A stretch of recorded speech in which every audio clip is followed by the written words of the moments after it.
നമുക്ക് നല്ലൊരു സമയമാണ് കിട്ടിയത്.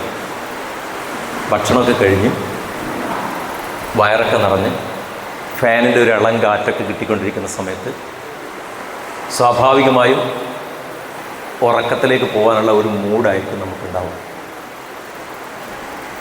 അതുകൊണ്ട് ആദ്യമേ പറയട്ടെ, എല്ലാവരും ഒന്ന് ഉണർന്നിരിക്കണം. നമ്മുടെ സ്വപ്നത്തെക്കുറിച്ചാണ് പറയുന്നത്. എപ്പോഴാണ് സ്വപ്നം കാണുക? സ്വപ്നം കാണുക എപ്പോഴാണ്? പറയൂ, ഉറക്കെ പറയൂ. ഉറങ്ങുമ്പോൾ. ഞാൻ പറയുന്ന സ്വപ്നം ഉറക്കത്ത് കാണുന്ന സ്വപ്നമല്ല.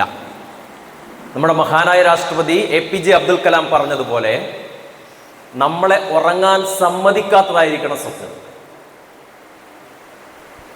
ഉറക്കത്ത് കാണുന്ന സ്വപ്നം ആ സ്വപ്നത്തിനെ പറ്റിയോ ദിവാസ്വപ്നത്തിനെ പറ്റിയോ അല്ല ഇവിടെ പറയാൻ പോകുന്നത്. നമ്മുടെ ജീവിത സ്വപ്നത്തെക്കുറിച്ചാണ്. അങ്ങനെ ഒരു സ്വപ്നം താലോലിക്കുന്നവർ എത്ര പേരുണ്ട് ഈ കൂട്ടത്തിൽ? ഒന്ന് കൈ ഉയർത്തി. ഇടയ്ക്ക് കൈയൊക്കെ ഉയർത്തിക്കുന്ന ഓർക്ക് വരില്ല. എന്താ സ്വപ്നം? പറഞ്ഞോളൂ.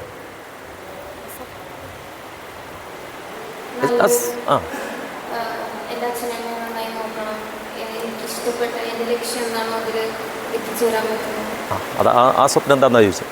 ആ ലക്ഷ്യം എന്താണ്?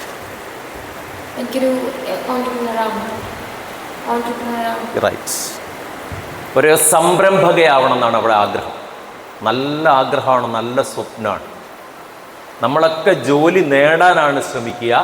പക്ഷെ ജോലി കൊടുക്കുന്ന ഒരാളായി മാറാൻ, ഒരു സംരംഭകയാവാൻ, ഒരു ഓണ്ടർപ്രണറാവാൻ ശ്രമിക്കലാണ് ഏറ്റവും നല്ലത്. അതായിരിക്കണം നിങ്ങളുടെ സ്വപ്നം. പലർക്കും പലതരത്തിലുള്ള സ്വപ്നങ്ങളുണ്ട്.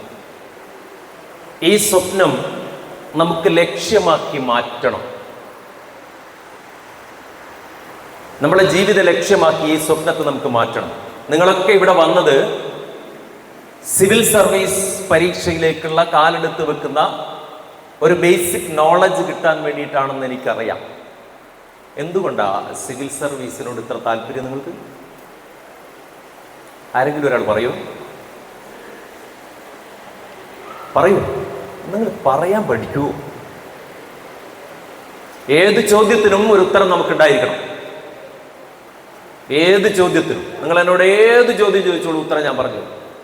ചിലതിൻ്റെ ഉത്തരം എന്തായിരിക്കും എന്നറിയാം, എനിക്കറിയില്ല എന്നായിരിക്കും. എന്നാലും ഉത്തരം ഉണ്ടാവും. പറഞ്ഞോളെ. യെസ്, കുറച്ചിങ്ങോട്ട് വരും. അവിടെ ഫാനായതുകൊണ്ട് ശബ്ദം. ഓക്കെ, തിരിഞ്ഞോളൂ, പറഞ്ഞോളൂ. എന്തുകൊണ്ട്? അതാണ് ചോദ്യം. റൈറ്റ്. മൈക്കിൽ പറഞ്ഞോളൂ. അതായത് സിവിൽ സർവീസിനോട് താല്പര്യം തോന്നാൻ കാരണം എന്താണ്?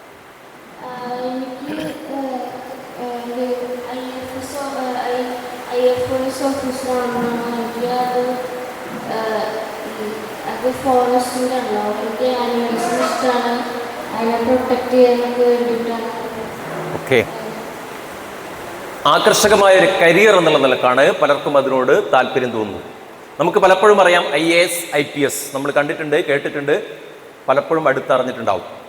അതിലപ്പുറമുണ്ട്. നേരത്തെ നമ്മുടെ ഹരിഗോവിന്ദൻ സാർ പറഞ്ഞത് 24 കാറ്റഗറി ഉണ്ട്. ഓരോന്നും ഒന്നിനൊന്നും മെച്ചാണ്. IRS ഉണ്ട്, ഇന്ത്യൻ റെയിൽവേ സർവീസ്. നിങ്ങൾ ഇന്ത്യൻ റെയിൽവേ സർവീസ് ലഭിച്ച് അപ്പോയിന്റ് ചെയ്യപ്പെട്ട ആളാണെങ്കിൽ നിങ്ങൾ ഡൽഹിയിൽ നിന്ന് ഈ തൃശ്ശൂരേക്ക് വരികയാണ്. ആ വരുന്ന ട്രെയിനിൻ്റെ ഫസ്റ്റ് ക്ലാസ് AC കമ്പാർട്ട്മെൻറ്റ് ഒന്ന് മുഴുവൻ നിങ്ങൾക്ക് റിസർവ്ഡ് ആയിരിക്കും. നിങ്ങളെ അസിസ്റ്റ് ചെയ്യാൻ നിയോഗിക്കപ്പെട്ട ആളല്ലാത്ത വേറെ ആരും അതിനുണ്ടാവില്ല. നിങ്ങൾ വന്ന് തൃശ്ശൂർ റെയിൽവേ സ്റ്റേഷനിൽ ഇറങ്ങുന്നു. ഈ ടൗണിൽ ലഭ്യമായ ഏറ്റവും വില കൂടിയ 2 കാറുകൾ നിങ്ങളെ കാത്തവിടെ കിടക്കണം. നിങ്ങൾക്ക് ഇഷ്ടമുള്ളതിൽ കയറാം. താമസം തൃശ്ശൂരാണെങ്കിൽ തൃശ്ശൂരിൽ ലഭ്യമായ ഏറ്റവും മുന്തിയ സ്റ്റാർ ഹോട്ടലിലെ ഏറ്റവും മുന്തിയ റൂം നിങ്ങൾക്ക് തന്നിരിക്കണം. അപ്പോൾ നിങ്ങൾ ആലോചിച്ച് നോക്ക്, IASഉം IPSഉം മാത്രമൊന്നുമില്ല, ഇങ്ങനെ പല കാറ്റഗറികളുമുണ്ട്. വളരെ ആകർഷകമായ ഒരു ജോലിയാണ് നമ്മെ സംബന്ധിച്ചിടത്തോളം ഈ സിവിൽ സർവീസ്. മാത്രമല്ല, ഇപ്പം നമുക്ക് ഇലക്ഷൻ കഴിഞ്ഞു, കേരളത്തിലെ ഭരണം മാറി. പക്ഷേ മാറാത്തൊരു വിഭാഗമുണ്ട്. ഭരണം നടത്തുന്ന ആരാന്നറിയോ നിങ്ങൾ? ശരിക്കും മന്ത്രിമാരാണോ? അല്ല, ഈ സിവിൽ സർവീസുകാരാണ്. എല്ലാ മന്ത്രിമാർക്കും അദ്ദേഹത്തിൻ്റെ കീഴിൽ IAS കഴിഞ്ഞ ആള്, അതേപോലെ തന്നെ IPS കഴിഞ്ഞ ആള്, ഇതേപോലെ സിവിൽ സർവൻ്റ് ആയിട്ടുള്ള ആളുകൾ ഉണ്ടാവും. അവരാണ് എല്ലാ കാര്യങ്ങളും തീരുമാനിക്കുകയും നടത്തുകയും ഒക്കെ ചെയ്യുന്നത്. ഇപ്പം നമുക്ക് മന്ത്രിസഭ പേരിന് മാത്രമേ ഉള്ളൂ, പുതിയ മന്ത്രിസഭ ആയിട്ടില്ല, പക്ഷേ ഭരണം നടക്കുന്നുണ്ട് കേട്ടോ. ഇതൊക്കെ അവരാണ് ചെയ്യുക. ഈ രാജ്യത്തിന് നല്ല രീതിയിൽ മുന്നോട്ട് നയിക്കാനുള്ള ഒരു ആർജവുമുള്ള, ശേഷിയുള്ള, ആ ദൃഢപ്രതിജ്ഞയുള്ള ആളുകളാണ് സിവിൽ സർവീസിൽ ഉണ്ടാവുക. അപ്പോൾ അതിനോട് ആകർഷകത്വം തോന്നാൻ വളരെയധികം കാരണമുണ്ട്. നേരത്തെ പറഞ്ഞില്ലേ, കളക്ടർമാരെ കാര്യം പറഞ്ഞു, ഓരോ സൗകര്യങ്ങളെ പറ്റി പറഞ്ഞു, ഇതൊക്കെ പറഞ്ഞു. അങ്ങനെ അത് നമ്മൾ ലക്ഷ്യമാക്കി കുറിച്ചിരിക്കുകയാണ്. ലക്ഷ്യമാക്കി കുറിച്ചാൽ പോരാ, ലക്ഷ്യം കുറിച്ച് അവിടെ ഇരുന്നാൽ ഒന്നും നടക്കില്ല. ആ ലക്ഷ്യത്തെ പ്രാവർത്തികമാക്കാൻ വേണ്ടിയിട്ടുള്ള പ്രവർത്തനങ്ങളിൽ നമ്മൾ ഏർപ്പെടണം അല്ലേ? അപ്പോഴേ ലക്ഷ്യത്തിലേക്ക് എത്തിച്ചേരാൻ പറ്റും. അങ്ങനെ ലക്ഷ്യം കുറിച്ചിട്ടുണ്ടോ നിങ്ങൾ ആരെങ്കിലും? ഉണ്ടോ? എൻ്റെ വീട് കോഴിക്കോട് ജില്ലയിൽ കുന്നമ്മൽ ഗ്രാമപഞ്ചായത്ത് എന്ന് പറയുന്ന പഞ്ചായത്തിലാണ്. തൊട്ടടുത്ത പഞ്ചായത്താണ് കുറ്റ്യാടി ഗ്രാമപഞ്ചായത്ത്. അവിടെ നരിക്കൂട്ടിൻചാൽ എന്ന് പറയുന്ന ഒരു സ്ഥലമുണ്ട്. വളരെ പിന്നോക്കമായിരിക്കുന്ന ഒരു ഗ്രാമം. ഇപ്പോൾ കുറച്ച് മുന്നോട്ട് വന്നിട്ടുണ്ട്. അവിടെ ഒരു പെൺകുട്ടി ഉണ്ടായിരുന്നു. ആ പെൺകുട്ടി 5ാം ക്ലാസ്സിൽ പഠിക്കുന്ന സമയത്ത് അവളുടെ വീട്ടിൽ പോകാൻ എനിക്കൊരു അവസരം കിട്ടി. ഞാൻ അവളുടെ വീട്ടിൽ പോയി അവളുടെ പഠനമുറിയിൽ ഒന്ന് കയറുന്നു. അപ്പൊ അവളുടെ പഠനമുറിയുടെ മേശപ്പുറത്ത് ത്രികോണാകൃതിയിൽ കടലാസ് വെട്ടി വെച്ചിട്ട് അതിൻ്റെ മുകളിൽ എഴുതി വെച്ചിരിക്കുന്നു, അധീല അബ്ദുള്ള, ഡിസ്ട്രിക്ട് കളക്ടർ. കുട്ടി പഠിക്കുന്നത് 5ാം ക്ലാസ്സിലാണ്. ഇത് കണ്ടപ്പോൾ എനിക്ക് ചിരി വന്നു. കാരണം എന്താ അറിയോ, ഈ നരിക്കൂട്ടിച്ചാൽ എന്ന് പറയുന്ന പ്രദേശത്തൊക്കെ പഠിക്കുന്ന കുട്ടികൾ കളക്ടറാവാൻ സാധ്യമാണത്. അതും ഈ 5ാം ക്ലാസ്സിൽ പഠിക്കുന്ന കുട്ടി. എന്തൊരു ധിക്കാരമാണ് എഴുതി വെച്ചിരിക്കുന്നത് ഞാൻ മനസ്സിൽ ചിന്തിച്ചു, ഉറക്കെ പറഞ്ഞില്ല. പക്ഷേ പ്രിയപ്പെട്ട കുട്ടികളെ, ആ അധീല അബ്ദുള്ള ഇന്ന് കളക്ടറാണ്. നമ്മുടെ വിഴിഞ്ഞം പോർട്ടിന്റെ ചുമതലയായിരുന്നു. ആ ചുമതലയിൽ നിന്ന് കുറച്ച് മുമ്പ് മാറ്റിയതാണ്. ദിവ്യ S. അയ്യർ ആ സ്ഥാനത്തേക്ക് വന്നപ്പോൾ അവിടുന്ന് മാറ്റിയാണ്. വയനാട് ജില്ലാ കളക്ടറായിരുന്നു, അവിടുന്ന് വിഴിഞ്ഞം പോർട്ടിലേക്ക് പോയതാണ്. ഇപ്പം അവിടുന്ന് മാറി വേറൊരു ജില്ലയുടെ കളക്ടറാണ്. എങ്ങനെ സാധിച്ചു? ഇന്ന് നിങ്ങൾ പോയി ത്രികോണാകൃതിയിൽ ഒരു കടലാസ് മടക്കി നിങ്ങളെ മേശപ്പുറത്ത് എഴുതി വെച്ച കളക്ടറാവും. അത് നിങ്ങളുടെ ലക്ഷ്യമാണ്. ആ ലക്ഷ്യത്തിലേക്ക് എത്താനുള്ള പ്രവർത്തനങ്ങൾ നമുക്ക് ധാരാളം ചെയ്യേണ്ടതുണ്ട്. അതിനെന്തൊക്കെ കാര്യങ്ങൾ നമ്മൾ ശ്രദ്ധിക്കണം? ആ ലക്ഷ്യത്തെ യാഥാർത്ഥ്യമായി കിട്ടിയാൽ രക്ഷപ്പെട്ടു. ഞാൻ പറയുന്നത് നിങ്ങളോട്, നിങ്ങൾ അവിടെയും നിൽക്കാൻ പാടില്ല എന്നാണ്. കാരണം സാധ്യതകൾ ഈ ലോകത്ത് ഒരുപാടാണ്. ശശി തരൂരിനെ പരിചയമുള്ള ഒരു കൈ ഉയർത്തിയേ. കേട്ടിട്ടുണ്ട്, നേരിട്ട് കണ്ടിട്ടുണ്ടോ, ക്ലാസ്സിൽ ഇരുന്നിട്ടുണ്ടോ? ശശി തരൂരിനെ നമ്മൾ ഇവിടെ ഒരു ക്ലാസ് എടുക്കാൻ വിളിച്ചാൽ ഒരു 1.5 മണിക്കൂർ ക്ലാസ് എടുത്താൽ 2 ലക്ഷം രൂപ കൊടുക്കണം അദ്ദേഹത്തിന്. ഇന്റർനാഷണൽ വേദികളിലൊക്കെ പോയി ഇഷ്ടം പോലെ ക്ലാസ് എടുക്കുന്ന പല യൂണിവേഴ്സിറ്റികളിലൊക്കെ. അദ്ദേഹം കുറച്ചു മുമ്പ് അദ്ദേഹം വഹിച്ച ജോലി ആർക്കറിയാം? അറിയോ? അദ്ദേഹത്തിന്റെ ജോലി എന്തായിരുന്നു? കരിയർ എന്തായിരുന്നു? അദ്ദേഹം യുണൈറ്റഡ് നേഷൻസിന്റെ അണ്ടർ സെക്രട്ടറി ആയിരുന്നു.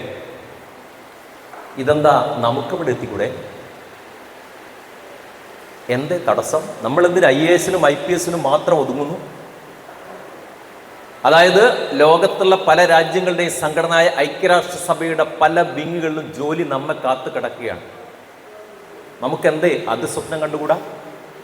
നേരത്തെ രാജേഷ് ജി പറഞ്ഞതുപോലെ ചമ്മന്തി സ്വപ്നം കാണുന്നതിന് പകരം ചിക്കൻ 65 കണ്ടൂടെ? അതിനുവേണ്ടി പ്രവർത്തിച്ചൂടെ? പൗലോ കൊയ്ലോ എന്ന് പറയുന്ന മഹാനായ എഴുത്തുകാരൻ പറഞ്ഞു, നിങ്ങളൊരു ലക്ഷ്യം മനസ്സിൽ കുറിച്ച് അതിനുവേണ്ടി പ്രവർത്തിക്കാൻ തയ്യാറായാൽ ഈ പ്രപഞ്ചം മുഴുവൻ നിങ്ങൾക്ക് വേണ്ടി ഗൂഢാലോചന നടത്തുന്നവർ. പക്ഷെ ആ ലക്ഷ്യമായിരിക്കണം, നിങ്ങൾ അതിനുവേണ്ടി പ്രവർത്തിക്കുന്നവരുമായിരിക്കണം. അപ്പൊ സ്വാഭാവികമായിട്ടും അവിടെ എത്തിച്ചേരാൻ ഒരു പ്രയാസം ഉണ്ടാവില്ല. പക്ഷെ അതിന് ചില കാര്യങ്ങളുണ്ട്. നേരത്തെ രാജേഷ് സൂചിപ്പിച്ച ശ്രദ്ധ വളരെ പ്രധാനപ്പെട്ടതാണ്. വളരെ പ്രധാനപ്പെട്ടതാണ് ശ്രദ്ധ. ശ്രദ്ധയുണ്ടോ എന്ന് ഞാനൊന്ന് നോക്കട്ടെ. ശരി, എന്നെ കാണുന്നുണ്ടല്ലോ? റൈറ്റ്. ഞാൻ പറയുന്നത് പോലെ ചെയ്യോ? തൽക്കാലം അങ്ങനത്തതേ പറയൂ കേട്ടോ. ഓക്കെ, എല്ലാവരും കൈ മുന്നോട്ട് നീട്ടി പിടിക്കുക. റൈറ്റ്. ചൂണ്ടുവിരലൊഴിച്ച് ബാക്കി എല്ലാ വിരലും മടക്കുക. കൈ മടക്കി സാവധാനം മുഖത്തെ കൊണ്ടുവരിക. ഈ വിരലെ ഒന്ന് കവിളിൽ വെക്കുക. റൈറ്റ്. ഇപ്പം നോക്കൂ നിങ്ങൾ, കവിള് പലരുടെയും കവിള് ഇവിടെയാണ്. ഇപ്പം മാറ്റി, ഇപ്പം ഓക്കെ ആയി അല്ലേ? എന്തേ ഞാൻ പറഞ്ഞത്? ഞാൻ പറയുന്നത് പോലെ ചെയ്യുമെന്നാണ് നിങ്ങളോട് ചോദിച്ചത്. പക്ഷെ നിങ്ങളെന്താ ചെയ്തത്? നിങ്ങളത് ശ്രദ്ധിച്ചില്ല, ഇൻസ്ട്രക്ഷൻ ശ്രദ്ധിച്ചില്ല. പകരം ഞാൻ ചെയ്യുന്നത് പോലെ ചെയ്തു. അതല്ലേ പറ്റിയത്? ശ്രദ്ധ വേണം. നന്നായിട്ട് ശ്രദ്ധിച്ചാൽ മാത്രമേ കാര്യങ്ങൾ മനസ്സിലാക്കാൻ സാധിക്കൂ. ഇപ്പം ഞാൻ കാണിച്ചു തരാം.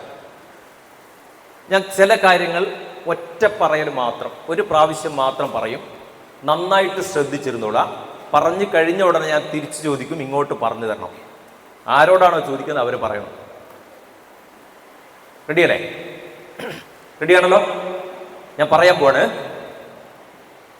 കേരളം രൂപീകൃതമായത് 1956. കേരളത്തിന്റെ വിസ്തീർണം 38,863 ചതുരശ്ര കിലോമീറ്റർ.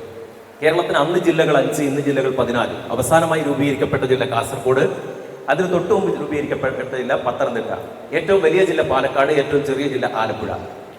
ലോക്സഭാംഗങ്ങൾ 20, രാജ്യസഭാംഗങ്ങൾ 9, നിയമസഭാംഗങ്ങൾ 140. തൽക്കാലം ഇത്രയേ പറയുന്നു. അത് വേണമെങ്കിൽ നമുക്ക് ഒരു 10 മിനിറ്റ് നേരത്തോളം പറയാം കേരളത്തെ പറ്റിയുള്ള വിവരങ്ങൾ. ഇത്ര പറഞ്ഞു. ഇനി ഞാൻ ചോദിക്കുകയാണ്, കേരളത്തിൽ എത്ര ലോക്സഭാംഗങ്ങളുണ്ട്? സ്റ്റാൻഡ് പെൻസേ ഉറക്കെ പറയും. ശരിയാണോ? ശരിയാണോ? കേരളത്തിൽ 9 ലോക്സഭാംഗങ്ങളാണോ? ആര് പറയും? ആര് പറയും? ശ്രദ്ധിച്ചില്ല. ശ്രദ്ധിച്ചില്ല. അതാണ് കുഴപ്പം. ശ്രദ്ധിച്ചാൽ ഇത് പറയാൻ ഒരു പ്രയാസമില്ല. 4ാം ക്ലാസ്സിലെ കുട്ടികൾ പറഞ്ഞിട്ടുണ്ട്. ഈ പറഞ്ഞതൊന്നും വിടാതെ 4ാം ക്ലാസ്സിലെ കുട്ടികൾ പറഞ്ഞിട്ടുണ്ട്. എന്തുകൊണ്ടാണെന്നറിയോ? അവർ ശ്രദ്ധിച്ചു. ഈ ശ്രദ്ധ വളരെ പ്രധാനപ്പെട്ടതാണ്. നിങ്ങളൊരു കാര്യം ചെയ്യുകയാണെങ്കിൽ, ഇനി അതല്ല, നിങ്ങളെന്തെങ്കിലും കാണുകയാണെങ്കിൽ, നിങ്ങൾ വായിക്കുകയാണെങ്കിൽ ഒക്കെ നിങ്ങൾക്ക് അതിൽ അതീവ ശ്രദ്ധയുണ്ടെങ്കിൽ മാത്രമേ ആ കാര്യം യഥാർത്ഥത്തിൽ ശരിയായിട്ട് വരികയുള്ളൂ. അത് നിങ്ങൾ മനസ്സിലാക്കണം. മനസ്സ് പതറിപ്പോവാൻ പാടില്ല. മനസ്സൊരു സ്ഥലത്ത് ഉറപ്പിച്ചു നിർത്താൻ പഠിക്കണം, ഏകാഗ്രമാക്കാൻ പഠിക്കണം. എങ്കിലേ സ്വപ്നം യാഥാർത്ഥ്യമാക്കാൻ നമുക്ക് സാധിക്കും. മനസ്സ് ഏകാഗ്രമായിരിക്കണം. നേരത്തെ അനൂപ് സാർ പറഞ്ഞു സൂചി കോർക്കുന്ന ഒരു കാര്യം. സൂചി കോർത്തിട്ടുണ്ടോ നിങ്ങൾ ആരെങ്കിലും? ഉണ്ട്. ആദ്യം എന്താ ചെയ്യുക? നിങ്ങൾ നൂലെടുത്ത് അതിൻ്റെ അറ്റം ഒന്ന് കട്ട് ചെയ്യുന്നു. എന്നിട്ട് കട്ട് ചെയ്തിട്ട് നോക്കിയാൽ അതിൻ്റെ അറ്റം ഇങ്ങനെ ചെതറി കിടക്കുന്നുണ്ടാവും. അപ്പം എന്ത് ചെയ്യും? സ്വാഭാവികമായിട്ടും നമ്മൾ വേറെ എവിടെയും ഈ കാണിച്ച് തന്നെയാണ് കാണിക്കുക അല്ലേ? ഒന്ന് വായിലിട്ടിട്ടൊന്നും. എന്തിനാ അങ്ങനെ ചെയ്യുന്നത്? അതിൻ്റെ അഗ്രം, പലതായി കിടക്കുന്ന അഗ്രത്തെ ഏകാഗ്രമാക്കാൻ, ഒറ്റ അഗ്രമാക്കി മാറ്റാൻ വേണ്ടി അങ്ങനെ ചെയ്യും. ഒന്ന് നനച്ചിട്ട്, വെള്ളത്തിൽ നനച്ചിട്ട് എടുത്താലും കുഴപ്പമില്ല. നമ്മൾ എളുപ്പവഴി ഇതായതുകൊണ്ട് ചെയ്യുന്നതാണ്. അതേപോലെ മനസ്സിങ്ങനെ ചെതറിക്കിടക്കുകയാണ് പലത്. അതിന് നമുക്ക് എന്ത് ചെയ്യണം? ഏകാഗ്രമാക്കി ഒരു കാര്യത്തിലേക്ക് കേന്ദ്രീകരിക്കാൻ പറ്റണം. അപ്പം എല്ലാം കയറിക്കോളും ഉള്ളിലേക്ക്. നിങ്ങൾ അറിയാം ഇതിനെന്താ ചെയ്യാൻ? ഞാൻ പറഞ്ഞുതരാം. ചെറിയൊരു വിദ്യ പറഞ്ഞുതരാം. രാവിലെ എഴുന്നേൽക്കുക. രാവിലെ എന്ന് പറയുമ്പോൾ ഒരു 4:45, 5 മണിക്ക് മുമ്പ് അങ്ങനെ എഴുന്നേൽക്കാറുണ്ടെന്ന് തോന്നുന്നു അല്ലേ? അല്ലെങ്കിൽ സൂര്യോദയം ചിത്രത്തിൽ മാത്രമേ കണ്ടിട്ടുള്ളൂ? നേരിട്ട് കണ്ടിട്ടുണ്ടോ? ഓക്കെ, നല്ല കാര്യം. നിങ്ങളൊക്കെ അങ്ങനെയാണെന്ന് ഞാൻ വിശ്വസിക്കുന്നു. എനിക്ക് അതാണ് ഇഷ്ടം. എന്നിട്ട് പറ്റുമെങ്കിൽ ഒന്ന് കുളിക്കുക. എനിക്ക് കുളിച്ചിട്ടില്ലെങ്കിൽ ഒന്ന് മുഖമെങ്കിലും നന്നായിട്ട് കഴുകുക. ഒരു ഷീറ്റ് അല്ലെങ്കിൽ ഒരു പുല്ലുപായി വിരിക്കുക. അതിൽ ചമ്രം പടിഞ്ഞിരിക്കുക. കണ്ണടക്കുക. നേരത്തെ കണ്ണടച്ച പോലെ അനൂപ് സാർ ചോദിച്ച പോലെ ഉള്ളിലേക്ക് നോക്കുക. പുറത്തുള്ള ഒരു കാര്യങ്ങളും ഞാൻ കേൾക്കില്ല, ശ്രദ്ധിക്കില്ല എന്ന് വിചാരിക്കുക. ആദ്യത്തെ ദിവസം, 2ാമത്തെ ദിവസം, 3ാമത്തെ ദിവസം, ഏതാണ്ട് ഒരാഴ്ച നിങ്ങൾ പലതും കേൾക്കും. പക്ഷികളുടെ ശബ്ദം കേൾക്കും, ബാങ്ക് വിളി കേൾക്കും, പല കാര്യങ്ങളും കേട്ടുകൊണ്ടേയിരിക്കും. പക്ഷെ പിന്നെ അത് കുറച്ച് ദിവസങ്ങൾ തുടർന്നു പോയാൽ പുറത്തുള്ള ഒരു ശബ്ദവും നിങ്ങൾ കേൾക്കില്ല. നിങ്ങൾ ഉള്ളിലേക്ക് നിങ്ങൾക്ക് നോക്കാൻ പറ്റും. നിങ്ങളുടെ ശ്വാസഗതി പോലും, വായു കയറി ഇറങ്ങുന്നത് പോലും നിങ്ങൾക്ക് അനുഭവിക്കാൻ പറ്റും. അത് ശീലിച്ചു കഴിഞ്ഞാൽ നിങ്ങളുടെ മനസ്സിനെ നിങ്ങൾക്ക് ഫിക്സ് ചെയ്യാൻ പറ്റും ഓരോ സ്ഥലത്തേക്ക്. വായിക്കുകയാണെങ്കിൽ വായനയിൽ തന്നെ ശ്രദ്ധ കേന്ദ്രീകരിക്കാൻ നമുക്ക് സാധിക്കും. ഇത് നമുക്കുണ്ട്, ഇല്ലാത്ത കഴിവല്ല. ഇതൊന്ന് വളർത്തിയെടുക്കേ വേണ്ടൂ. ചിലപ്പോൾ മൊബൈലിൽ എന്തെങ്കിലും കാണുകയാണെങ്കിൽ പുറത്തെന്ത് സംഭവിച്ചാലും നിങ്ങൾ അറിയില്ല. ശരിയല്ലേ? അപ്പൊ ഈ കഴിവ് നമുക്കുണ്ട്, നമ്മൾ ഉപയോഗിക്കാത്തതുകൊണ്ടാണ്. ഉപയോഗിക്കാൻ നമ്മൾ തയ്യാറാവണം. അങ്ങനെ വരുമ്പോൾ നമ്മൾ ഏകാഗ്രമായ മനസ്സിനുടമകളായി മാറും. അല്ലേ? ഞാനിപ്പോൾ പറയാണ്, നിങ്ങളിപ്പോൾ തൃശ്ശൂർ ബസ് സ്റ്റാൻഡിൽ ഒരു കസേര കൊണ്ടിട്ട് തന്നാൽ, ഒരു പുസ്തകം തന്നാൽ ഞാൻ അവിടെ ഇരുന്ന് വായിക്കും. എത്ര ബസ്സുകൾ വന്നാലും ഹോണടിച്ചാലും ശബ്ദം ഉണ്ടാക്കിയാലും കച്ചവടക്കാർ അട്ടഹസം കൊടുത്താലും ഒന്നും ഞാൻ അറിയില്ല. ഇത് നിങ്ങൾക്ക് ശീലിക്കാം, നിങ്ങൾക്ക് ശീലിക്കാം. വീട്ടിൽ എന്ത് പ്രശ്നം ഉണ്ടായാലും, എന്ത് ലഹള ഉണ്ടായാലും, എന്ത് TV ഉണ്ടായാലും ഒന്നും അത് നിങ്ങളെ ബാധിക്കാത്ത തരത്തിൽ അവിടെ ഇരുന്ന് നിങ്ങൾക്ക് പഠിക്കാനും വായിക്കാനും പറ്റുന്ന സാഹചര്യം ഉണ്ടാവും. നിങ്ങൾ ശീലിച്ചോ? ഉറപ്പാണ്. അപ്പൊ ശ്രദ്ധ വളരെ പ്രധാനപ്പെട്ടതാണ്. ഓക്കെ, ഇനി അടുത്ത ഒരു കാര്യം പറയാൻ പോവാണ്. നിങ്ങൾക്ക് ഇതൊക്കെ കിട്ടണമെങ്കിലും നല്ല രീതിയിൽ പഠിക്കണം. ഇപ്പോൾ സിവിൽ സർവീസ് കിട്ടാൻ വേണ്ടി മാത്രമൊന്നുമില്ല. നിങ്ങളെ കയ്യിലൊക്കെ ഇപ്പോൾ ഒരു പേപ്പറും പേനയില്ലേ, എടുത്തോളൂ. ഞാൻ ചില കാര്യങ്ങൾ പറയാൻ പോവാണ്, അതൊന്ന് വരക്കണം. Okay, ready? റെഡി? ശരി. ആ പേപ്പറിൽ നിങ്ങളൊരു കണ്ണ് വരച്ചോളൂ. ഒരു കണ്ണ്. അധികം ഭംഗിയൊന്നും വേണമെന്നില്ല, നിങ്ങൾക്ക് അറിയാൻ പോലെ വരച്ചാൽ മതി. അത് നോക്കി മാർക്കിടാനൊന്നും പോകുന്നില്ല. ഞാൻ സ്പീഡിൽ പറയും. ഒരു 5 കാര്യങ്ങൾ വരക്കണം. ഓക്കെ, കണ്ണ് വരച്ചു കഴിഞ്ഞാൽ ഒരു ചെവി വരക്കുക. ചെവി.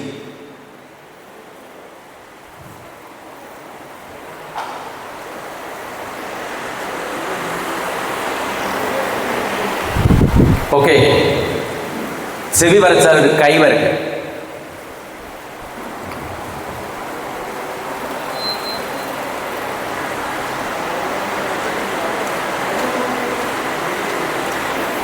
നല്ല കലാകാരന്മാർ വരക്കുന്നവരൊന്നും വരക്കണതല്ല, നിങ്ങൾക്ക് അറിയാൻ പോലെ വരച്ചാൽ. അത് നിങ്ങൾ ഇങ്ങോട്ട് കാണിക്കുകയും വേണ്ട. ശരി, ഒരു കാലും കൂടി വരക്കും. ഒരു കാല്.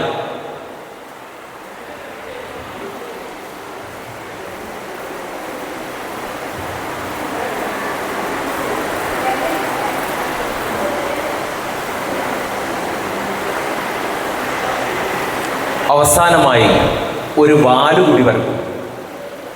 ഒരു വാല് കൂടി വരക്കും.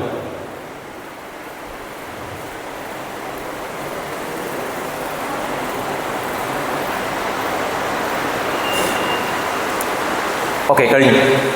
ഇനിയാണ് ഞാൻ പറയാൻ പോകുന്ന കാര്യം. നിങ്ങളീ വരച്ച കണ്ണ്, വരച്ച കാത്, വരച്ച കാല്, വരച്ച കൈ, വരച്ച വാല്, ഈ 5 വസ്തുക്കൾ ഉപയോഗിച്ച്, ആ വരച്ച സാധനം ഉപയോഗിച്ച് ഒരു ആനേനെ വരക്കാൻ പറ്റുമോ? പറ്റുമോ ഇല്ലയോ? പറ്റുമോ ഇല്ലയോ? പറയൂ, കേൾക്കുന്നില്ല. പറ്റൂല. എന്തുകൊണ്ട് പറ്റൂല? പറഞ്ഞോ. അതെ, ആനയുടെ കണ്ണും ആനയുടെ ചെവിയും എല്ലാം വരച്ചത്. ഇവിടെ എന്താ കുഴപ്പം പറ്റിയേ? ഇവിടെ എന്താ കുഴപ്പം പറ്റിയേ? ആർക്കെങ്കിലും പറയാൻ പറ്റുമോ? നിങ്ങൾ വല്ലാത്തൊരു തെറ്റവിടെ ചെയ്തിട്ടുണ്ട്. എന്താ അതെന്ന് പറയാൻ പറ്റുമോ ആർക്കെങ്കിലും? പറഞ്ഞോളൂ. അതായത് ഞാൻ നിങ്ങളോട് ആദ്യം വരക്കാൻ പറഞ്ഞ കണ്ണാണ്.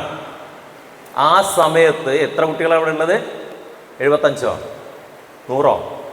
ഈ കുട്ടികളിൽ ഒരു കുട്ടി പോലും എന്നോട് ചോദിച്ചില്ല, സാർ എന്തിൻ്റെ കണ്ണ് എന്ന് ചോദിച്ചില്ല. കണ്ണ് ഒന്നല്ലല്ലോ, പല തരത്തിലുള്ള 100 കണക്കിന് കണ്ണുകൾ ഈ ലോകത്തില്ലേ. നിങ്ങൾ ചോദിക്കണ്ടേ, എന്ത് കണ്ണാ, ഏത് കണ്ണാ വരക്കേണ്ടത്, ആരെ കണ്ണാ വരക്കേണ്ടത്, എന്തിൻ്റെ കണ്ണാ വരക്കേണ്ടതെന്ന് ചോദിക്കണ്ടേ? ഇത് നിങ്ങൾ വളർത്തിയെടുക്കേണ്ട ഒരു ഗുണമാണ്. ചോദ്യങ്ങൾ ചോദിക്കുക. ആ ചോദ്യം ചോദിച്ചിരുന്നെങ്കിൽ ഈ അബദ്ധം നിങ്ങൾ ചെയ്യില്ലായിരുന്നു. പെർഫെക്റ്റ് ആനേനെ നമുക്ക് വരക്കായിരുന്നു. അതായത് ചോദിക്കേണ്ട സ്ഥലത്ത് ചോദ്യങ്ങൾ നിങ്ങൾ ചോദിച്ചിരിക്കണം. ഉറപ്പാണ്. ഈ സ്വഭാവം നിങ്ങൾക്കുണ്ടോ? ക്ലാസ്സിൽ ചോദ്യം ചോദിക്കാറുണ്ടോ? ഉണ്ടോ? എനിക്കിഷ്ടം ചോദ്യത്തിന് ഉത്തരം പറയുന്ന കുട്ടികളെയല്ല, മറിച്ച് ഉത്തരത്തെ ചോദ്യം ചെയ്യുന്ന കുട്ടികളെയാണ്. അങ്ങനെയുള്ള കുട്ടികൾ മാത്രമേ ചരിത്രം സൃഷ്ടിച്ചിട്ടുള്ളൂ, അല്ലേ? നിങ്ങളുടെ മുമ്പിൽ നിങ്ങളിങ്ങനെ നടന്നു പോവുകയാണ്, അല്ലെങ്കിൽ ഒരു സ്ഥലത്ത് ഇരിക്കുകയാണ്, നിങ്ങളുടെ മുമ്പിൽ സങ്കല്പിക്കുക, ഒരു ആപ്പിൾ വീണു, നല്ല കളറുള്ള മധുരമുള്ള ഒരു ആപ്പിൾ നിങ്ങളെ മുന്നിൽ വീണു, നിങ്ങൾ എന്താ ചെയ്യാം? പെട്ടെന്ന് പറയൂ നിങ്ങൾ.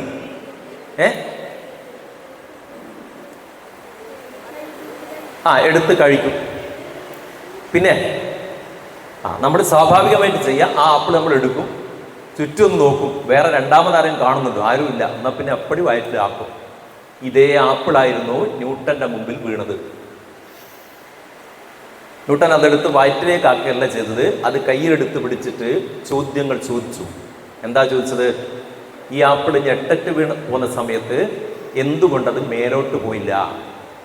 എന്തുകൊണ്ട് വശങ്ങളിലേക്ക് പോയില്ല? എന്തുകൊണ്ടത് താഴേക്ക് തന്നെ വന്നു?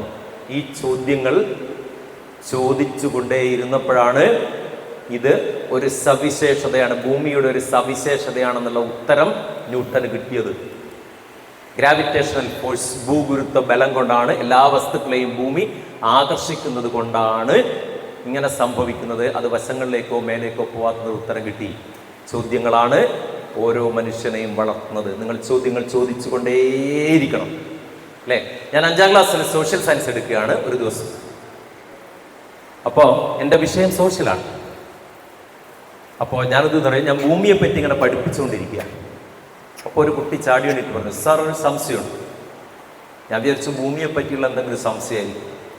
ഏത് സംശയവും ഞാൻ അഡ്രസ്സ് ചെയ്യാറുണ്ട്, ചോദിച്ചോളൂന്ന് ധൈര്യസമേതം പറയാറുണ്ട്, ചോദിക്കാൻ പ്രേരിപ്പിക്കാറുണ്ട്.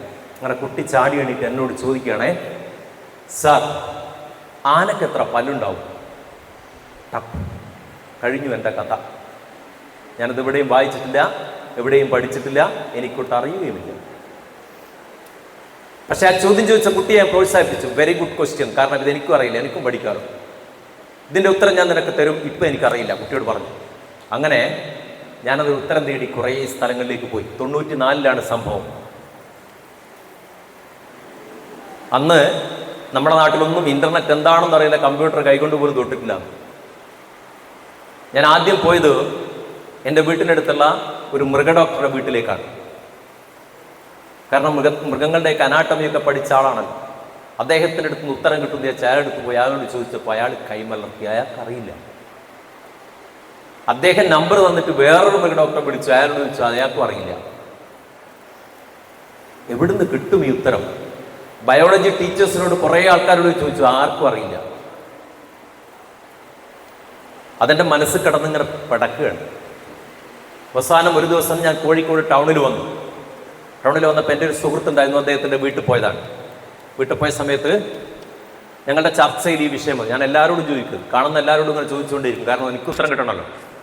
അങ്ങനെ ഇയാളോട് ചോദിച്ചു. അയാൾ പറഞ്ഞു, വഴിയുണ്ട് നോക്കാം. അങ്ങനെ അന്ന് അയാളുടെ വീട്ടിൽ ഇൻ്റർനെറ്റ് കണക്ഷൻ ഉണ്ടായിരുന്നു, വളരെ സ്ലോ ആണ്, ഇന്നത്തെ പോലെ സ്പീഡൊന്നുമില്ല.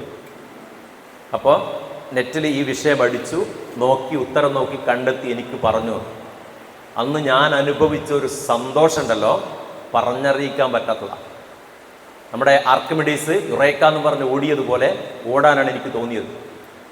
ആ ഉത്തരം പിറ്റേ ആഴ്ച ക്ലാസ്സിലെത്തി ആ കുട്ടിയെ വിളിച്ച് സന്തോഷപൂർവ്വം ഞാനത് പറഞ്ഞു കൊടുത്തു. ഞാനും പഠിച്ചു.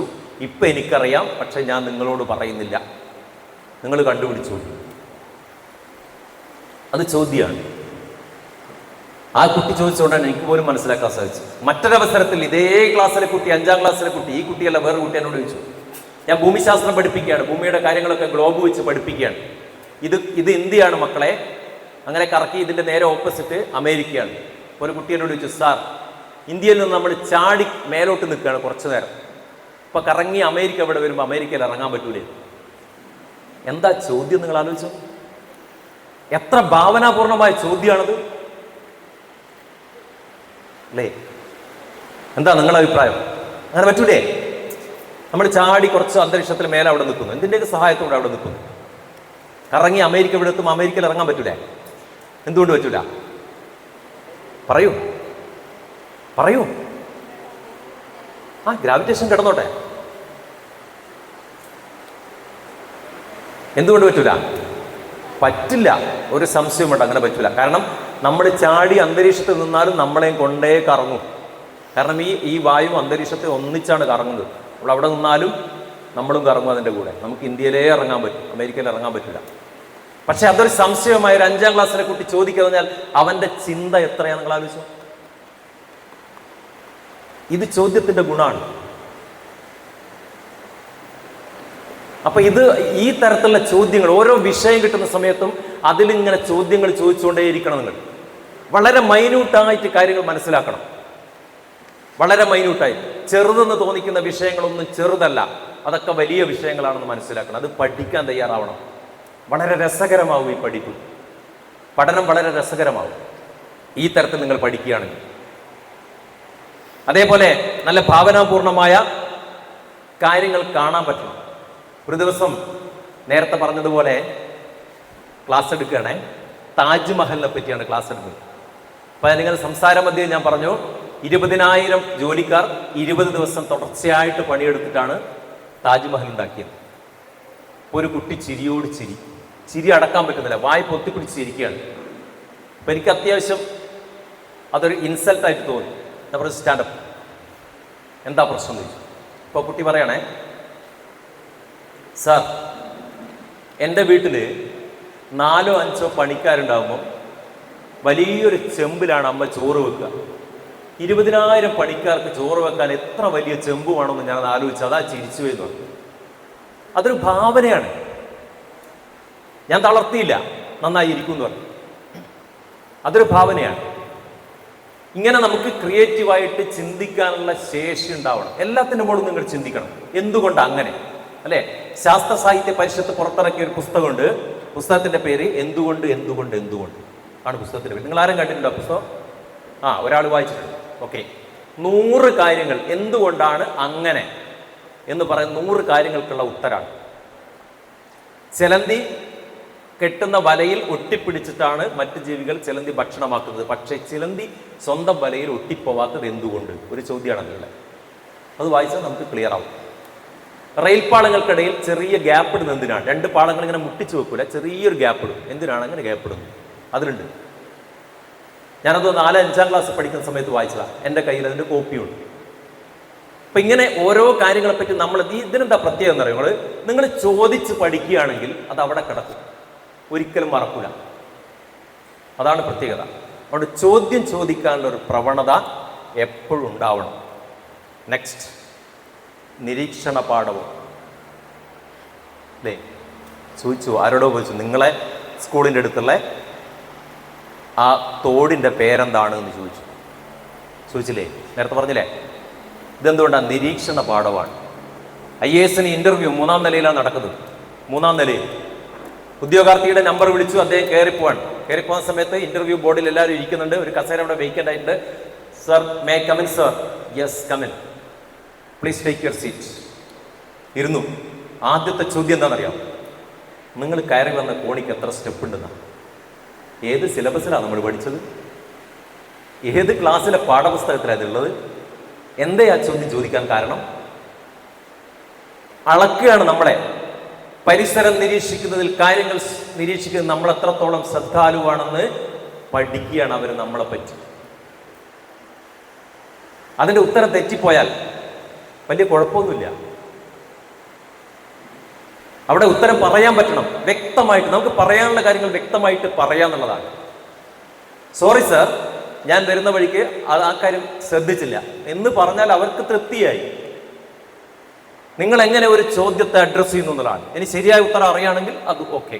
എൻ്റെ സ്കൂളിൽ ഒരു അധ്യാപകനുണ്ട്. ആ അധ്യാപകൻ പറയും, ഉച്ചക്ക് അദ്ദേഹം വീട്ടിൽ പോകും ഭക്ഷണം കഴിക്കാൻ. ഈ സ്കൂളിൽ നിന്ന് ഈ പടിയിൽ നിന്ന് തുടങ്ങി എൻ്റെ വീട്ടുമുറ്റം വരെ ഇത്ര സ്റ്റെപ്പ് വെക്കണമെന്ന് അദ്ദേഹം പറഞ്ഞു.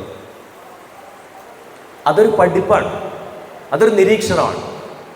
അങ്ങനെ നിരീക്ഷിച്ച് കാര്യങ്ങൾ ചെയ്തുകൊണ്ടിരുന്നാൽ നമുക്ക് എളുപ്പം മനസ്സിലാവും. ചിലർക്ക് ഉറക്ക് വരുന്നുണ്ട് അല്ലേ?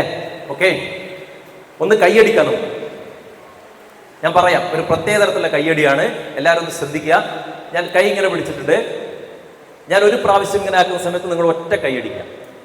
ഇങ്ങോട്ട് വരുന്ന സമയത്ത് അടുത്ത കൈയടി, വീണ്ടും മുന്നോട്ട് വരുന്ന സമയത്ത് അടുത്ത കൈയടി. ഓക്കെ, റെഡിയല്ലേ? നല്ല ശബ്ദം വേണേ, എല്ലാവരും ഒന്നിച്ചായിരിക്കണേ. Okay, start. ശബ്ദമില്ല, ഇത്രയാണ് കൈയടിക്കുന്ന ശബ്ദമാണത്, പോരാ. Okay,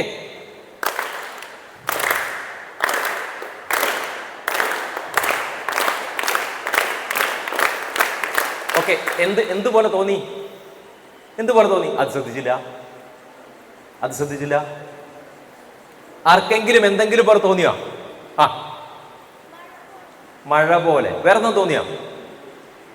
very good. ഒരാൾ അങ്ങനെ ശ്രദ്ധിച്ചല്ലോ. ഇതിന്റെ ഈ ക്ലാപ്പിന്റെ പേരാണ് ട്രെയിൻ ക്ലാപ്പ്. അതായത് ട്രെയിന് പോകുന്ന ശബ്ദം പോലെ ഉണ്ടാവും. നിങ്ങൾ അത് ശ്രദ്ധിക്കാത്തുണ്ടോ? നിങ്ങൾ ഇത് ഇങ്ങനെ ആക്കുന്നതിലും അടിക്കുന്നതിലും മാത്രം ശ്രദ്ധിച്ചു. ആ ശബ്ദം നിങ്ങൾ ശ്രദ്ധിക്കാന്നില്ല, അതുകൊണ്ടാണ്. ഇനി വേറൊരു ക്ലാപ്പ് കാണിച്ചു തരാം. ഞാനിങ്ങനെ 1 കാണിക്കുന്ന സമയത്ത് നിങ്ങൾ ഒരു വിരൽ കൊണ്ട് വലത്തെ കയ്യിൽ ഇങ്ങനെ അടിച്ചുകൊണ്ടേയിരിക്കുക. അതും ഞാൻ മാറ്റി 2 ആക്കുന്ന സമയത്ത് 2 കൊണ്ട് അടിക്കുക. കേട്ടോ? ഓക്കെ. ഇനി അങ്ങനെ വർദ്ധിപ്പിക്കുന്നതനുസരിച്ച് ചെയ്യാം. സ്റ്റാർട്ട്. കേൾക്കുന്നില്ല? ശബ്ദം കേൾക്കുന്നില്ല? അടിച്ചുകൊണ്ടിരിക്കൂ.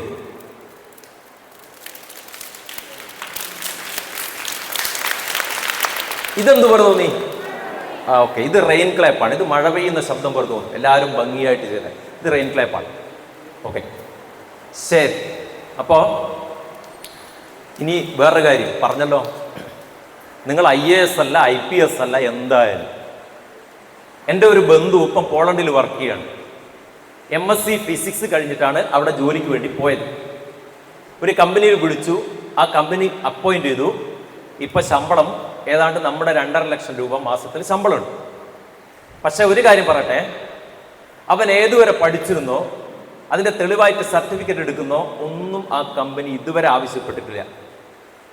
ഇപ്പം 4.5 കൊല്ലമായി അവിടെ വർക്ക് ചെയ്യുന്നു. ഈ കഴിഞ്ഞ മാസം ഒരു പ്രൊമോഷൻ ഉണ്ടായി. ആ സമയത്ത് മാത്രമാണ് സർട്ടിഫിക്കറ്റിന് ചോദിച്ചത്. അതുകൊണ്ട് സർട്ടിഫിക്കറ്റ് വേണ്ട, പഠിക്കേണ്ടെന്നല്ലേ അതിൻ്റെ അർത്ഥം. കാരണം നമുക്ക് ജോലി സാധ്യത എവിടെയാണ്? ഗവൺമെൻറ് ജോലിക്ക് എത്ര സാധ്യത ഉണ്ടെന്ന് അറിയാം? നിങ്ങൾ വെറും 5% ആളുകൾക്ക് കൊടുക്കാനുള്ള ജോലിയെ ഗവൺമെൻറ് തലത്തിലുള്ളൂ. ബാക്കി 95% സാധ്യത പ്രൈവറ്റ് മേഖലകളിലാണ്. പ്രൈവറ്റുകാർക്ക് ആരെയാണ് വേണ്ടത്? നല്ല ഊർജ്ജസ്വലരായ, നല്ല കമ്മ്യൂണിക്കേഷൻ സാധ്യതയുള്ള ആളുകളെ അവർക്ക് വേണ്ടു. അതുകൊണ്ട് തന്നെ ആശയവിനിമയം വളരെ പ്രധാനപ്പെട്ടതാണ്. ഒരു കാര്യം, എൻ്റെ മനസ്സിലുള്ള കാര്യം പറയുക, ആ പറയുന്നത് കേൾക്കുന്നയാൾക്ക് മനസ്സിലാവുന്ന തരത്തിൽ ഇത് പറയുക എന്നുള്ള ശേഷി നിങ്ങൾക്കുണ്ടെങ്കിൽ വലിയൊരളവ് വരെ നിങ്ങൾ വിജയിച്ചു. അപ്പം തന്നെ ഇംപ്രസീവ് ആവുന്നവർ. നിങ്ങൾ അവരുമായിട്ട് സംസാരിക്കും. ഇന്റർവ്യൂ ബോർഡിലേക്ക് നിങ്ങൾ കയറി ചെല്ലുകയാണ്. അവിടെ ഒരു ഒഴിഞ്ഞ കസേര കിടക്കുന്നു, ബാക്കി 6 ആളിരിക്കുന്നുണ്ട്. അവരെന്തോ കാര്യം ചർച്ച ചെയ്യാണ്. അവർ ആക്ഷൻ കാണിച്ചു, നിങ്ങൾ വന്നു, അവിടെ ഇരുന്നു. അവരെ ഈ ഗൾഫ് യുദ്ധം ചർച്ച ചെയ്തുകൊണ്ടിരിക്കുകയാണ്. അപ്പം അവരെങ്ങനെ ചർച്ച ചെയ്തുകൊണ്ടിരിക്കും, നമ്മളവിടെ ഇരുന്നിട്ടുണ്ട്. അടുത്ത ചോദ്യം നമ്മളോടായിരിക്കും, ഇക്കാര്യം ഇങ്ങനെയൊക്കെയാണ്, നിങ്ങളുടെ അഭിപ്രായം എന്താണെന്ന് ചോദിക്കും. അപ്പം നമ്മുടെ അഭിപ്രായം അവിടെ വ്യക്തമായിട്ട് നമുക്ക് പറഞ്ഞു കൊടുക്കാൻ സാധിക്കണം. അതിന് നമുക്ക് കമ്മ്യൂണിക്കേഷൻ എന്ത് വേണം? ആശയവിനിമയ ശേഷി വേണം, കമ്മ്യൂണിക്കേഷൻ സ്കിൽ. ആരെങ്കിലും ഒരാളൊന്നും ഇവിടെ വരും? ആരെങ്കിലും ഒരാൾ കം. യെസ്, വരുന്നു. നമ്മളെ വെച്ച് അമ്മ, ഇതാണ് വിഷയം. അതിനെപ്പറ്റി ഒരു 2 മിനിറ്റ് സംസാരിക്കും. പറഞ്ഞോളൂ. അമ്മ ഒരു വിഷയം കൊടുത്തിട്ടുണ്ട്. ആ വിഷയത്തിനെ പറ്റി ഇപ്പോൾ ഒരു 2 മിനിറ്റ് സംസാരിക്കും. ശ്രദ്ധിച്ചോളൂ കേട്ടോ. എല്ലാ തരത്തിലും നിങ്ങൾ ശ്രദ്ധിക്കണേ. കേട്ടാൽ മാത്രം പോരാ, കാണണം.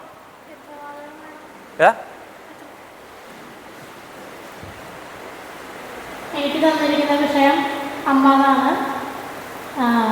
എന്നെ പ്രസവിച്ച് പാലൂട്ടി ഭക്ഷണം തന്ന് എന്നെ ഉറക്കം വരുമ്പോൾ ഞാനിങ്ങനെ കനിയുമ്പോൾ തട്ടി ഉളക്കി എന്നെ നല്ലവണ്ണം വളർത്തിയിട്ടുള്ള ഒരാളാണ് എൻ്റെ അമ്മ.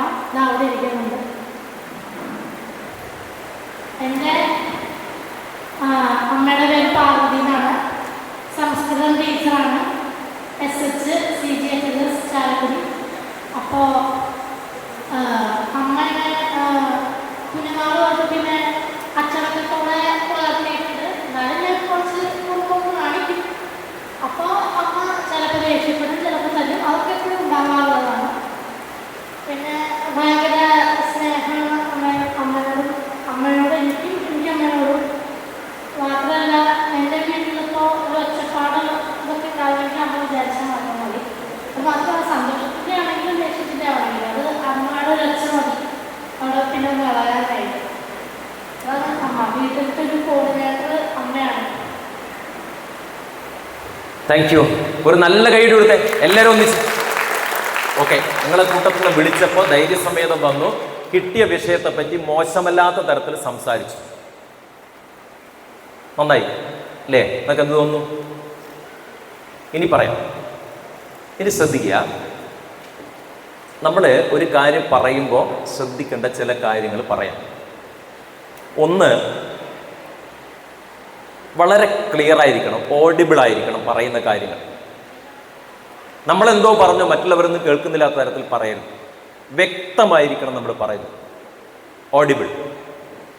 ഇനി രണ്ടാമത്തെ കാര്യം, പറയുന്ന സമയത്ത് എല്ലാം ഒരേ ടോണിൽ അങ്ങ് പറഞ്ഞു പോകരുത്. ചിലപ്പോൾ കുറക്കണം, ചിലപ്പോൾ കൂട്ടണം. പിന്നെ അതേപോലെ ഭാവങ്ങളൊക്കെ പറയുന്ന സമയത്ത് അത് പ്രതിഫലിക്കണം. പറയണം അല്ലേ? അത്ഭുതകരമായ കാഴ്ചയായിരുന്നു അല്ലേ? വളരെ സങ്കടത്തോടെയായിരുന്നു അവൾ അവിടെ നിന്നിരുന്നത്. അവൾക്ക് നല്ല സന്തോഷമായി.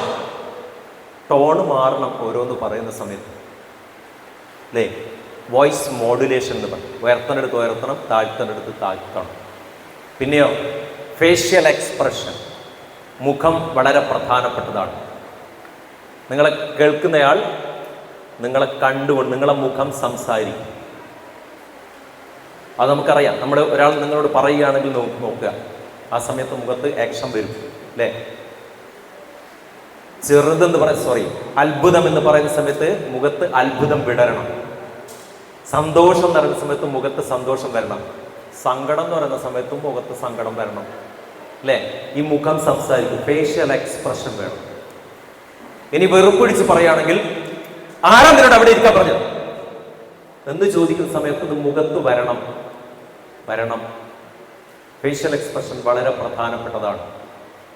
ഇനിയോ ഐ കോണ്ടാക്ട്. ഞാനിവിടെ നിന്ന് സംസാരിക്കുകയാണ്. പ്രിയപ്പെട്ട കുട്ടികളെ, നിങ്ങളിന്ന് പഠിക്കാൻ പോകുന്ന വിഷയം എന്ന് പറഞ്ഞാൽ എങ്ങനെ ഉണ്ടാവും? അതായത് ഞാൻ ആരോടാണോ പറയുന്നത് അവരുടെ കണ്ണുകളിലേക്ക് നോക്കി സംസാരിക്കണം. അതുകൊണ്ടാണ് ഞാൻ ഇങ്ങനെ നോക്കിക്കൊണ്ടിരിക്കുന്നത്. ഏതെങ്കിലും ഒരു പ്രാവശ്യമെങ്കിലും എല്ലാവരെയും ഞാൻ നോക്കിയിട്ടുണ്ടാവും. നിങ്ങളോട് ഒരാൾ ഒരു കാര്യം പറയുന്നതെന്ന് വിചാരിച്ചത്, അപ്പം അത് നിങ്ങൾ ഇങ്ങനെ ഇരുന്നാലോ അല്ലെ കേട്ടാലോ പറയുന്ന ആൾക്ക് താല്പര്യം ഉണ്ടാവുമോ? ഇല്ല. അതുപോലെ തന്നെ നിങ്ങൾ പറയുമ്പോൾ ഐ കോണ്ടാക്ട് വളരെ പ്രധാനപ്പെട്ടതാണ്. അതുകൊണ്ട് കണ്ണിലേക്ക് നോക്കി സംസാരിച്ചാൽ എഫക്റ്റ് കൂടും. ഓക്കെ. ഇനി മറ്റൊരു കാര്യം, ഹാൻഡ് ജസ്റ്റേഴ്സ് അല്ലേ? പരിശ്രമിച്ചാൽ എന്തിനേയും വശത്തിലാക്കാൻ കഴിയുന്നവണ്ണം ദീർഘങ്ങളാം കൈകളെ നൽകിയത്രേ മനുഷ്യനെ പാലിലയച്ചത് ഈശൻ. മനോഹരമായ കൈകൾ നമുക്ക് തന്നിട്ടുണ്ട്. അപ്പൊ നിങ്ങളൊന്ന് പറഞ്ഞു നോക്കൂ അല്ലേ? ഉയരം എന്ന് പറയുന്ന സമയത്ത്, ഉയരമുള്ള ഒരു തെങ്ങിൽ കയറുന്ന സമയത്ത് നമ്മുടെ കൈ ആ ഉയരത്തെ കാണിക്കണം. തിരമാലകൾ അങ്ങനെ വരികയാണെന്ന സമയത്ത് നമ്മളെ കൈ അതിനെ ഒന്ന് കാണിക്കണം. ഈ കൈ മനോഹരമായിട്ട് ഉപയോഗിക്കാൻ നിങ്ങൾ. അത്ഭുതത്തോടു കൂടി അയാൾ ചോദിച്ചു. ചോദ്യം കയ്യിൽ വരണം. ഹാൻഡ് ജസ്റ്റേഴ്സ് വളരെ പ്രധാനപ്പെട്ടതാണ്. ബോഡി മൂവ്മെന്റ് അല്ലേ? നിന്നിട്ട് പറയുന്ന കുഴപ്പമില്ല. ഇനി മൂവ്മെന്റ് ഉണ്ടെങ്കിൽ എല്ലാം ഇങ്ങനെ പറയരുത്. നിങ്ങൾക്ക് മൂവ് ചെയ്യാം. നിങ്ങൾ എപ്പോഴും ഇങ്ങോട്ട് നോക്കണം അല്ലേ? ബോഡി മൂവ്മെന്റ് വളരെ പ്രധാനപ്പെട്ട. സ്റ്റേണായിട്ട് നിന്നിട്ട് പറയണം, ഇങ്ങനെ നിന്നിട്ട് പറയണം. ഓക്കെ. അങ്ങനെ കുറേ കാര്യങ്ങളുണ്ട്. അത് ചെറുതായിട്ട് നിങ്ങളെ സൂചിപ്പിച്ചത് മാത്രമേ ഉള്ളൂ. ഓക്കെ. അപ്പം അത്രയും കാര്യങ്ങൾ നിങ്ങളെ ശ്രദ്ധിക്കേണ്ട വിഷയങ്ങളാണ്. ഇനി ഞാൻ പറഞ്ഞു, ലക്ഷ്യബോധം വളരെ പ്രധാനപ്പെട്ടതാണ്. ആ നീളം കുറഞ്ഞ പയ്യന് 15 വയസ്സ് പ്രായം. ഇന്ത്യൻ ക്രിക്കറ്റിലേക്ക് അദ്ദേഹത്തെ സെലക്ടർമാർ സെലക്ട് ചെയ്തു. ബാറ്റിനേക്കാൾ കുറച്ചുകൂടി നീളമേ ഉള്ളൂ, നീളം കുറവാണ്. അതുകൊണ്ട് തന്നെ ആളുകൾ തമാശയാക്കി സെലക്ടർമാരെ, നിങ്ങൾ എന്തിനാണ് ഈ പയ്യനെ ക്രിക്കറ്റിലേക്ക് എടുത്തത്? അങ്ങനെ ആദ്യമായിട്ട് കളിക്കാൻ വേണ്ടി ഗ്രൗണ്ടിലേക്ക് വരികയാണ് ആ നീളം കുറഞ്ഞ പയ്യൻ. ഇന്ത്യയിൽ നിന്ന് തന്നെയാണ് കളി. ഇന്ത്യയും പാകിസ്ഥാനും തമ്മിലാണ് മത്സരം. ഈ പയ്യനതാ വരുന്നു ബാറ്റുമായിട്ട് ഗ്രൗണ്ടിലേക്ക്. ആളുകൾ ഗാലറിയിൽ നിന്ന് എന്താ ചെയ്യാ? ഇന്ത്യക്കാരനായ ഒരു കളിക്കാരൻ വരുന്നു. ഗാലറിയിൽ മുഴുവൻ ഇന്ത്യക്കാരാണ്, ഭൂരിഭാഗം ഇന്ത്യക്കാരാണ്. അപ്പൊ എന്താ ചെയ്യാ? നിങ്ങളാണ് ഗാലറിയിൽ, എന്ത് ചെയ്യും? വിസിലടിക്കും, പ്രോത്സാഹിപ്പിക്കും, കൈമുട്ടും. പക്ഷെ ആളുകൾ ചെയ്തത് അതല്ല. ആളുകൾ തമാശയാക്കി. എന്താ പറഞ്ഞതറിയോ? നന്നെ മുന്നേ ബച്ചേക്കോ ദൂതിലേക്ക് ഗർലേജ. ഈ പയ്യനുണ്ടല്ലോ, പാവം പയ്യൻ, പാല് കൊടുത്ത് വീട്ടിലിരുത്ത് കളിക്കാൻ അയക്കെല്ലാം തമാശയാക്കാൻ ആളുകൾ ചെയ്തത്. പക്ഷെ പയ്യൻ കുലുങ്ങിയില്ല. പയ്യന്റെ മനസ്സിൽ അഗാധമായ ലക്ഷ്യബോധമുണ്ടായിരുന്നു. അങ്ങനെ ബോൾ അറ്റൻഡ് ചെയ്യാൻ വേണ്ടി ക്രീസിൽ നിന്നു, ബാറ്റ് എടുത്തു, തയ്യാറായി. അപ്പുറത്തുനിന്ന് കളിക്കാൻ വരുന്നത് വസീം അക്രം, വക്കാർ യൂനിസ് എന്നൊക്കെ പറഞ്ഞ കളിക്കാരാണ്, അധികായന്മാരാണ് ക്രിക്കറ്റിൽ. ആദ്യത്തെ ബോൾ വരുന്നു, അറ്റൻഡ് ചെയ്യാൻ ശ്രമിക്കുന്നു, ബോൾ കിട്ടിയില്ലെന്ന് മാത്രമല്ല ആ ബോൾ ചുണ്ടിൽ കൊണ്ട് ചുണ്ട് പൊട്ടി ഒലിച്ച് ഈ പയ്യൻ മറിഞ്ഞു വീണു. വീണ് കിടക്കുന്ന സമയത്ത് അപ്പുറത്തെ ക്രീസിലുള്ളത് നവജോത് സിംഗ് സിദ്ധുവാണ്. ഓടി വന്ന് കൈ കൊടുത്തു എണീക്കാൻ വേണ്ടി, പക്ഷെ കൈ പിടിച്ചില്ല. കൈ പിടിക്കാതെ അവിടെ കിടന്നുകൊണ്ട് പറഞ്ഞു, മേ ഖേലൂങ്ക മേ ഖേലൂങ്ക മേ ഖേലൂങ്ക, ഞാൻ കളിക്കും ഞാൻ കളിക്കും ഞാൻ കളിക്കും. അവിടുന്ന് ചാടി എണീറ്റ് കളിച്ച ആൾ പിന്നെ തിരിഞ്ഞു നോക്കേണ്ടി വന്നിട്ടില്ല. ലോക ക്രിക്കറ്റിലെ ഏതാണ്ട് എല്ലാ റെക്കോർഡുകളും തന്റെ പേരിന് പിന്നിൽ കുറിക്കപ്പെട്ട ആ പയ്യൻ ആരാണെന്ന് അറിയോ? സച്ചിൻ തെണ്ടുൽക്കർ. Very good. സച്ചിൻ തെണ്ടുൽക്കറാണ് ആ പയ്യൻ. എന്ത്? അതാണ് ആത്മവിശ്വാസം എന്ന് പറയുന്നത്. നിങ്ങൾക്ക് നിങ്ങളിൽ വിശ്വാസം വേണം. നേരത്തെ അനൂപ് സാർ പറഞ്ഞില്ലേ, ഞാൻ വലിയ സംഭവമാണെന്ന്. സംഭവമാണ്. നിങ്ങൾ ആരെങ്കിലും മനസ്സിലാക്കിയിട്ടുണ്ടോ? നിങ്ങളെ പഠിച്ചിട്ടുണ്ടോ? അപാരമായ സംഭവമാണ് നമ്മൾ ഓരോരുത്തരും. അത്രയും അത്ഭുതകരമായിട്ടുള്ള സൃഷ്ടിയാണ് മനുഷ്യന്മാർ. അത് നമ്മൾ മനസ്സിലാക്കുക. എനിക്ക് എന്നിൽ വിശ്വാസം വേണം. ആ ആത്മവിശ്വാസം നിങ്ങളുണ്ടെങ്കിൽ നിങ്ങൾക്ക് പല ഉയരങ്ങളും കീഴടക്കാൻ പറ്റും. യാതൊരു സംശയവും അക്കാര്യത്തിലില്ല. ആ ആത്മവിശ്വാസം നിങ്ങൾക്ക് ഉണ്ടായിരിക്കണം. അതുകൊണ്ടാണ്, മാത്രമല്ല നിങ്ങളെ മനസ്സിനെ നിങ്ങൾക്ക് പഠിപ്പിക്കാം അല്ലേ? നമ്മൾ പറയുന്നത് ഉപബോധ മനസ്സ് പഠിക്കുക. നിരന്തരം നിങ്ങൾ ഒരു കാര്യം തന്നെ പറഞ്ഞുകൊണ്ടിരുന്നാൽ അത് മനസ്സിനുള്ളിലേക്ക് കയറും. മനസ്സ് അതുപോലെ ആവാൻ നിങ്ങളെ സഹായിക്കും. കൊറോണ വന്ന സമയത്ത് എൻ്റെ വീട്ടിനടുത്തുള്ള ഒരു 10-16 പേരുണ്ടായിരുന്നു. അവർ ആദ്യ കാലഘട്ടത്തിൽ അമ്പലമൊക്കെ അടക്കുന്നതിന് മുമ്പ് എല്ലാ ദിവസവും അമ്പലത്തേക്ക് ഓടിപ്പോവും. എന്നിട്ട് ദൈവത്തോട് പ്രാർത്ഥിക്കും, ദൈവമേ, എന്താ പ്രാർത്ഥിക്കുക? എല്ലാവരും കൊറോണ വന്നിട്ട് ഇങ്ങനെ കിടക്കുകയാണ്, ആശുപത്രി നിൽക്കുകയാണ്, വീട്ടിൽ ഒറ്റയ്ക്ക് നിൽക്കുകയാണ്. അപ്പൊ സമയത്ത് എന്താ പ്രാർത്ഥിക്കുക? പറയോ മക്കളെ?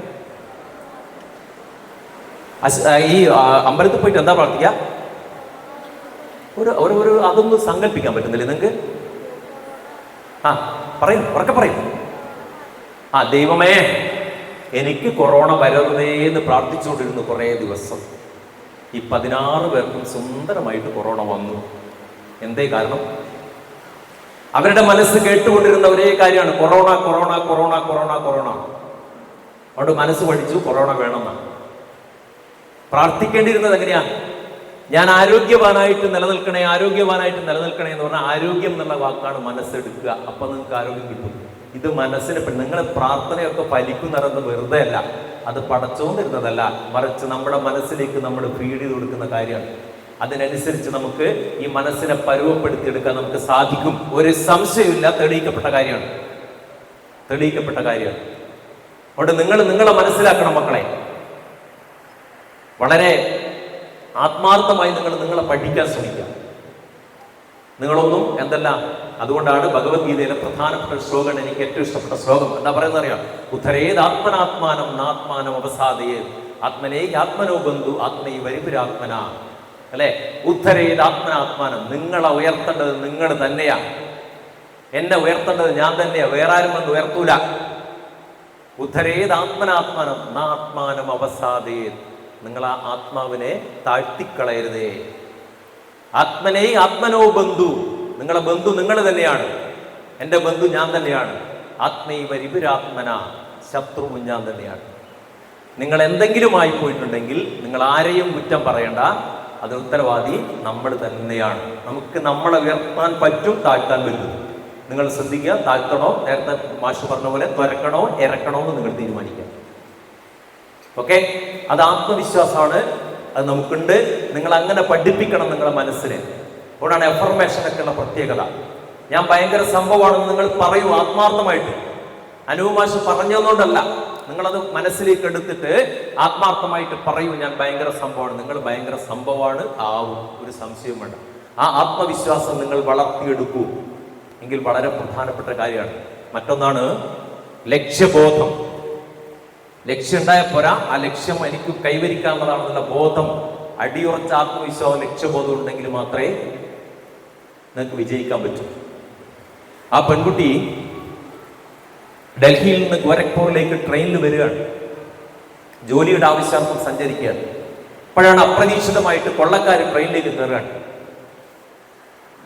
ഓരോ കമ്പാർട്ട്മെന്റിൽ കൊള്ളക്കാർ വന്നു, ഓരോരുത്തരോടും പണമെടുക്ക്, ആഭരണം എടുക്ക്, പേഴ്സ് എടുക്ക്, എല്ലാം പിടിച്ചു പറിച്ചു കൊണ്ടുപോകാണ്. ആ പെൺകുട്ടി കയറിയ കമ്പാർട്ട്മെന്റിലും ഒരു കൊള്ളക്കാരൻ വന്നു. ഇവിടെ സമീപിച്ചു, പറഞ്ഞു മാല എടുക്കൂ, പൈസ എടുക്കൂ. ഇവിടെ കുറച്ച് നന്നായിട്ട് എക്സസൈസ് നല്ല വോളിബോൾ പ്ലെയറായ നല്ലൊരു പെൺകുട്ടിയായിരുന്നു, നല്ല ഊർജ്ജസ്വരയായ പെൺകുട്ടി. കൈ മുഷ്ടി ചുരുട്ടി കൊള്ളക്കാരൻ്റെ മൂക്കിലിട്ടൊരു ഇടി കൊടുത്തു. ഭാഗ്യത്തിന് കൊള്ളക്കാരൻ മൂക്ക് പൊട്ടി ചോരയൊലിച്ച് ബോധം കെട്ട് അവിടെ വീണു. ഉടനെ ആൾക്കാരെ ഒച്ച ഉണ്ടാക്കി. കൊള്ളക്കാരൊക്കെ ആ റൂമിലേക്ക് എത്തി, ആ കമ്പാർട്ട്മെന്റിലേക്ക് എത്തി. അവരത്ഭുതപ്പെട്ടു പോയി. കാരണം തങ്ങളുടെ കൂട്ടത്തിൽ ഒരാൾ അവിടെ വീണ് കിടക്കുന്നു. ഇയാൾ ഇവിടെ ഇട്ടേച്ച് പോയാൽ പോലീസ് അറസ്റ്റ് ചെയ്യും, ഞങ്ങളെയൊക്കെ അറസ്റ്റ് ചെയ്യും. അവിടെ ഇയാളെ രക്ഷിക്കണം, ഈ പെൺകുട്ടിക്ക് എന്തെങ്കിലും പണി കൊടുക്കണം. ഉടനെ പെൺകുട്ടിയെ തൂക്കിയെടുത്ത് കൊള്ളക്കാരെ കൈയും കാലും പിടിച്ച് തൂക്കിയെടുത്ത് ഓടിക്കൊണ്ടിരിക്കുന്ന ട്രെയിനിന് പുറത്തേക്ക് വലിച്ചോളൂ. ആ പെൺകുട്ടി തൊട്ടടുത്ത ട്രാക്കിലേക്ക് പോയി വീണു. ഷോക്കിൽ നിന്ന് മുക്തയായി അവൾ നോക്കുന്ന സമയത്ത് ഒരു കൈ പൊട്ടി ഞാന്നു വീണു. അല്ലാത്ത വേദന, അസഹനീയമായ വേദന. എന്താ ചെയ്യാ, ആലോചിച്ച് നിൽക്കാൻ സമയമില്ല. അതാ ആ ട്രാക്ക് കൂടി അടുത്ത ട്രെയിൻ വരുന്നു. ഉടനെ പൊട്ടാത്ത കൈയും കുത്തി പുറത്തേക്ക് ചാടിയെങ്കിലും ട്രെയിന് കാലിൽ കൂടി കയറിപ്പോയി. ചതഞ്ഞരഞ്ഞ് ഒരു പീസ് കാല് തെറിച്ചു പോയി. വിജനമായ സ്ഥലമാണ്, റെയിൽവേ സ്റ്റേഷന്റെ അടുത്തല്ല, ആരുമില്ല. 5 മണിക്കൂറോളം രക്തം വാർന്നൊഴുകി അവിടെ കിടന്നു. അവസാനം അതിലേ പോയ ഒരു വഴിപോക്കൻ്റെ ഞരക്കം കേട്ട് നോക്കിയ സമയത്ത് കാണുന്നു ഒരു പെൺകുട്ടിയെ. ഉടനെ ആളുകളെയൊക്കെ വിളിച്ച് ഒരു വാഹനം വിളിച്ച് ആശുപത്രിയിലേക്ക് കൊണ്ടുപോയി. ഡോക്ടർമാർ പരിശോധിക്കുന്നതിനിടയ്ക്ക് ബാഗിൽ നിന്ന് ഇവിടെ ഐഡന്റിറ്റി കാർഡ് കിട്ടി. ഇവിടെ മനസ്സിലായത് ഇവിടെ ഇന്ത്യൻ വോളിബോൾ പ്ലെയറാണ്. ഉടനെ ഡൽഹിയുമായി ബന്ധപ്പെട്ടു, പ്രധാനമന്ത്രി നേരിട്ട് ഇടപെട്ടു. ഇവിടെ ഡൽഹിയിലെ എയിംസിലേക്ക് കൊണ്ടുപോയി. വിദഗ്ധ ചികിത്സക്ക് ബാക്കി കൈ കാലേതായാലും പോയി. കൈ പ്ലാസ്റ്റർ ഇട്ട് റെഡിയായി, കാല് മുറിച്ചു മാറ്റി. മാസങ്ങളോളം 3.5 മാസത്തോളം അവിടെ കിടന്നു. കാലിന്റെ മുറിവൊക്കെ ഉണങ്ങി. കൃത്രിമ കാല് വെച്ച് നടക്കാനുള്ള പരിശീലനം കൊടുത്തുകൊണ്ടിരിക്കുകയാണ്. ആ സമയത്താണ് ഒരു പത്രക്കാരൻ വന്നിട്ട് അവളുടെ റൂമിലേക്ക് കയറുകയാണ് ഒരു ദിവസം, ഒരു മാധ്യമ പ്രവർത്തകൻ. എന്നിട്ട് അവളോട് ഇങ്ങനെ പല കാര്യങ്ങളും ചോദിക്കുന്ന കൂട്ടത്തിൽ ചോദിച്ചു, ഇനി എന്താ പരിപാടി? വോളിബോൾ കളിക്കാൻ പറ്റൂലല്ലോ, ഇനി എന്താ പരിപാടി? ഒരു നിമിഷം നിങ്ങളൊന്ന് ആ പെൺകുട്ടിയുടെ സ്ഥാനത്ത് നോക്കൂ. നിങ്ങളാണെങ്കിൽ എന്ത് മറുപടി പറയും? എന്ത് പറയും? എന്ത് പറയും? മറുപടി ഇല്ലേ? വീണ്ടും വോളിബോൾ കളിക്കുന്നത്. ആ പെൺകുട്ടി ഈ പത്രക്കാരോട് പറഞ്ഞ മറുപടി, എനിക്ക് പർവ്വതം കയറണം എന്നാ, പർവ്വതാരോഹകയാവണം. നിങ്ങൾ ആലോചിച്ച് നോക്ക്. 2 കാലുള്ളവർ നോക്കിയിട്ട് നടക്കാത്ത കാര്യം ഒറ്റക്കാലം കൊണ്ട് എങ്ങനെ ചെയ്യാനാണ് അല്ലേ? പത്രക്കാരന്റെ ഉള്ളിൽ ചിരി വന്നു, പക്ഷെ പുറത്ത് കാണിച്ചില്ല. രോഗിയായ ഇവിടെ കിടക്കുകയാണല്ലോ. അങ്ങനെ കുറേ ദിവസങ്ങൾക്ക് ശേഷം ആ ആശുപത്രിയിൽ നിന്ന് ഡിസ്ചാർജായി വെപ്പ് കാലിൽ നടന്ന് പരിശീലിക്കാൻ തുടങ്ങി ഈ പെൺകുട്ടി.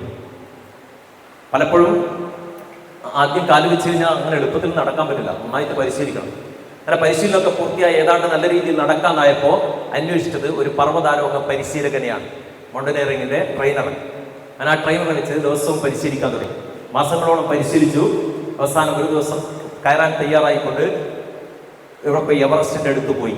എവറസ്റ്റിന്റെ ഉയരം എത്രയാ മക്കളെ? എവറസ്റ്റ് കൊടുമുടിയുടെ ഉയരം എത്രയാ? കൃത്യമായിട്ട് പറയൂ. ഏതാ? ഏതാണ്ട് കൃത്യമായിട്ട് പറയാം. നിങ്ങളൊന്ന് സങ്കല്പിക്കും, ഈ ബിൽഡിങ്ങിന് ഇവിടെ നിന്ന് തറ മുതൽ ഇവിടെ വരെ എത്ര ഉയരമുണ്ട്? എത്ര മീറ്റർ ഉയരമുണ്ട്? പറയൂ. പറഞ്ഞോ. നിങ്ങൾ ഇപ്പൊ 1000 പേർക്ക് തെറ്റിപ്പോയി ഞാൻ കഴുത്തു വെട്ടൊന്നുമില്ല. നിങ്ങൾ ധൈര്യത്തിൽ പറഞ്ഞോ. ഇവിടുന്ന് അവിടത്തേക്ക് എത്ര മീറ്റർ ഉണ്ട്? ആർക്കും ഒന്ന് ഊഹിച്ച് പറയാൻ പറ്റുന്നില്ല. എത്ര? ഈ തറയിൽ നിന്ന് ആ റൂഫ് വരെ ഏകദേശം എത്ര മീറ്റർ ഉയരം ഉണ്ടാവും? എത്ര? കേൾക്കുന്നില്ല? 6-7 മീറ്റർ. റൈറ്റ്, ശരി ഉത്തരാണ്. ഏതാണ്ട് ഒരു 8-9 മീറ്റർ ഉയരം ഉണ്ടാവും. എവറസ്റ്റിന്റെ ഉയരം കേട്ടോളൂ, 8848 മീറ്റർ. അപ്പോൾ ഉയരം എത്ര ഉണ്ടാവും നിങ്ങൾ ആലോചിച്ചു? ഇത് 8 മീറ്ററേ ഉള്ളൂ, അല്ലെങ്കിൽ 10 മീറ്റർ കൂട്ടിക്കുക, അത്രയേ ഉള്ളൂ. 8848 മീറ്റർ എന്ന് പറഞ്ഞാൽ ഉയരം നിങ്ങൾക്ക് മനസ്സിൽ സങ്കല്പിക്കാനേ പറ്റില്ല. നിങ്ങളുടെ വീട്ടിലെ വലിയൊരു തെങ്ങിന്റെ ഉയരം 22 മീറ്റർ ആയിരിക്കും. അപ്പൊ 8848 മീറ്റർ എത്ര ഉയരം? പഠിക്കാൻ എളുപ്പമാണ് കേട്ടോ. നിങ്ങൾ 8-8-4-8 പഠിച്ചാൽ ഒരിക്കലും മറന്നുപോകില്ല. ഞാനൊക്കെ അങ്ങനെയാണ് പഠിച്ചത്. അപ്പോ അത് കാരണം കുത്തനെയുള്ള കൊടുമുടി, ഐസ് മൂടിക്കിടക്കുന്ന, മേലോട്ടെത്തിയാൽ ഓക്സിജൻ ഇല്ലാത്ത ആ കൊടുമുടിയാണ് കയറാൻ പോകുന്നത് ഈ പെൺകുട്ടി. പലപ്പോഴും പരിശീലനത്തിന് പോയിട്ട് വെപ്പുകാലിൻ്റെ അടുത്ത് നിന്ന് കാല് പൊട്ടിയൊലിച്ച് രക്തം വരും. എന്നാലും പരിശ്രമം വിടാതെ പരിശ്രമിച്ചുകൊണ്ടേയിരുന്നു. അങ്ങനെ അവസാനം തയ്യാറെടുപ്പോടുകൂടി കയറാൻ പോയി. ഒന്നാമത്തെ കയറ്റം പോയി പരാജയപ്പെട്ട് തിരിച്ചു പോന്നു. രണ്ടാമത്തെ പ്രാവശ്യം കയറി തിരിച്ചു പോന്നു. അഞ്ചാമത്തെ പ്രാവശ്യം കയറി തിരിച്ചു പോന്നു. 10ാമത്തെ പ്രാവശ്യം തിരിച്ചു വന്നു. 15 പോയി തിരിച്ചു വന്നു. 16 പോയി തിരിച്ചു വന്നു. അതിനിടയ്ക്ക് ആ ചരിത്രമൊക്കെ വായിച്ചു നോക്കണം. ഓക്സിജനൊക്കെ തീർന്നു പോയ കഥയൊക്കെ ഉണ്ടത്. 17ാമത്തെ പ്രാവശ്യം വിജയകരമായി എവറസ്റ്റിന്റെ മുകളിലെത്തി ഇന്ത്യൻ പതാക നാട്ടി തിരിച്ചിറങ്ങിയ ആ പെൺകുട്ടിയുടെ പേരാണ് അരുണിമ സിൻഹ. വെരി ഗുഡ്, അരുണിമ സിൻഹ അല്ലേ? അപ്പൊ ആലോചിച്ചോളൂ, ആ ലക്ഷ്യബോധം, ആത്മവിശ്വാസം എത്രത്തോളം. ഇങ്ങനെ ഒരു കാലില്ലാത്ത ആളെ എവറസ്റ്റ് കൊടുമുടി മാത്രമല്ല കേട്ടോ, ലോകത്തിലെ 7ഓളം വലിയ പർവ്വതങ്ങളെ കീഴടക്കി അജയ്യായി നിൽക്കുന്ന ഒരു മൗണ്ടനിയർ ആണിപ്പോ അരുണിമ സിൻഹ. ഒറ്റക്കാലിൽ. എന്തേ നമുക്ക് സാധിക്കില്ലേ? നമുക്കൊരു ലക്ഷ്യം വെച്ച് പ്രവർത്തിച്ചാൽ അവിടെ എത്തിച്ചേരാൻ നമുക്ക് സാധിക്കില്ലേ? തീർച്ചയായും സാധിക്കും. പക്ഷെ ആ ലക്ഷ്യബോധത്തോടു കൂടി ഡിസ്ട്രാക്ഷൻസ് ഒരുപാട് വരും, അതിനെയൊക്കെ തടസ്സങ്ങൾ വരും നമ്മുടെ മുമ്പിൽ, അല്ലേ? ഇനി മറ്റൊരു കാര്യം, നിങ്ങൾക്ക് ഉണ്ടായിരിക്കേണ്ട വളരെ പ്രധാനപ്പെട്ട ഒരു വിഷയം ഞാൻ പറയാം. ഏത് കുട്ടിയായാലും, പഠിക്കുന്ന കുട്ടിയാണോ, എല്ലാവർക്കും വേണ്ട ഒരു ക്വാളിറ്റിയാണ് നല്ല വായന. നല്ല വായന. വായനക്കാരുണ്ടോ ഈ കൂട്ടത്തിൽ? Very good. അത് പ്രതിഫലിക്കുന്നുണ്ട് ഓരോന്ന് ചോദിക്കുന്ന സമയത്ത്. ആ വായന പ്രതിഫലിക്കുന്നുണ്ട്. നിങ്ങൾ നല്ല വായനക്കാരാണെങ്കിൽ നിങ്ങളെ പഠനം പാൽപ്പായസം പോലെ എളുപ്പമാവും. എത്ര വേണമെങ്കിലും നിങ്ങൾ പേജുകൾ എഴുതി തീർക്കാൻ ഒരു പ്രയാസം ഉണ്ടാവില്ല നിങ്ങൾ നല്ല വായനക്കാരാണെങ്കിൽ. മാത്രമല്ല നിങ്ങളുടെ അറിവ് വർദ്ധിക്കും. നിങ്ങൾ അറിയാതെ നിങ്ങൾ മാറുന്നത് നിങ്ങൾക്ക് മനസ്സിലാക്കാൻ സാധിക്കും നിങ്ങൾ നല്ല വായനക്കാരാണെങ്കിൽ. എന്തൊക്കെ വായിക്കണം? പറയൂ. പറഞ്ഞോ. നോവൽ, കഥ, ചുരുക്കി പറയാം, എല്ലാം വായിക്കണം. പഠിക്കുന്ന കുട്ടികളാണെങ്കിൽ ദിവസം ഒരു ന്യൂസ് പേപ്പർ തറവായിട്ട് വായിച്ചിരിക്കണം. ഹെഡിങ് മുതൽ അവസാനത്തെ പ്രിന്റ് ആൻഡ് പബ്ലിഷ് എന്ന സംഗതി വരെ ഒരു ന്യൂസ് പേപ്പറെങ്കിലും ഒരു ദിവസം വായിച്ചിരിക്കണം. നിങ്ങളൊന്ന് ഒരു മാസം ഒന്ന് ശ്രമിച്ചു നോക്കൂ. എന്നിട്ട് വേണമെങ്കിൽ അതിൽ പ്രധാനപ്പെട്ട പോയിന്റുകൾ നിങ്ങൾക്ക് പ്രധാനപ്പെട്ടതാണെന്ന് തോന്നുന്നുണ്ടെങ്കിൽ ഒരു ഡയറിയിൽ കുറിച്ചിട്ട് ഡേറ്റ് ഇട്ടിട്ട് നിങ്ങൾ അറിയാതെ വളരുന്നത് നിങ്ങൾക്ക് മനസ്സിലാക്കാൻ സാധിക്കും. പിന്നെ വായിക്കണം. നിങ്ങൾ കഥ വായിക്കണം, കവിത വായിക്കണം, നോവൽ വായിക്കണം, ജീവചരിത്രം വായിക്കണം, ആത്മകഥ വായിക്കണം, യാത്രാവിവരണം വായിക്കണം, ലേഖനങ്ങൾ വായിക്കണം, ഒക്കെ വായിക്കണം. വായിച്ചാൽ ഓരോ പുസ്തകങ്ങളും അറിവിന്റെ ഭണ്ഡാരങ്ങളാണ്. അത് വായിച്ചാലേ മനസ്സിലാവും. ഞാൻ പറഞ്ഞു തന്നിട്ട് നിങ്ങളെ ബോധ്യപ്പെടുത്താൻ പറ്റില്ല. നിങ്ങൾ വായിച്ചറിയുമ്പോഴാണ് വായനയുടെ അനുഭൂതി നമുക്ക് എങ്ങനെ ഉപകാരപ്പെടുന്നു നമ്മുടെ ജീവിതത്തിൽ നമുക്ക് മനസ്സിലാവുക. ഒരു സംശയവും വേണ്ട. ഞാൻ 10ാം ക്ലാസ് പഠിക്കുമ്പോഴാണ് എൻ്റെ കയ്യിൽ ഒരു പുസ്തകം കിട്ടുന്നത്. പുസ്തകത്തിന്റെ പേര് സ്വാതന്ത്ര്യം അർദ്ധരാത്രി. Larry Collins and Dominique Lapierre, 2 English എഴുത്തുകാരെഴുതിയ പുസ്തകമാണ്. ചരിത്ര നോവലാണ്. ഇന്ത്യയുടെ സ്വാതന്ത്ര്യ സമരമായിട്ട് ബന്ധപ്പെട്ടുള്ള ഒരു നോവലാണ്. 10ാം ക്ലാസ് പഠിക്കുമ്പോൾ തൊട്ടടുത്ത വായനശാലയിൽ നിന്ന് ആരുടെയൊക്കെയോ കൈകളിലായിരുന്നു. പലപ്പോഴായിട്ട് ശ്രമിച്ചിട്ട് കിട്ടിയില്ല. ഒരു ദിവസം എനിക്ക് കിട്ടി. വളരെ സന്തോഷത്തോടെ ഞാൻ വീട്ടിലെത്തി. ആ പുസ്തകം വായിക്കാൻ തുടങ്ങി. വൈകുന്നേരം 5 മണിക്ക് ഇരുന്നിട്ട് വായിച്ച് രാത്രി 10 മണിയായി, 12 മണിയായി, 1 മണിയായി, 2 മണിയായി, രാവിലെ 5 മണിയായപ്പോഴാണ് ഞാൻ അറിയുന്നത് ഉറങ്ങാൻ മറന്നുപോയി എന്ന്. വായിച്ചു കഴിഞ്ഞാൽ നിങ്ങളും അങ്ങനെയായി തീരും. വായന അങ്ങനത്തെ ഒരു അനുഭൂതിയാണ്. അതിൽ നിന്ന് കിട്ടുന്ന സന്തോഷം നിങ്ങൾക്ക് എവിടുന്ന് കിട്ടില്ല.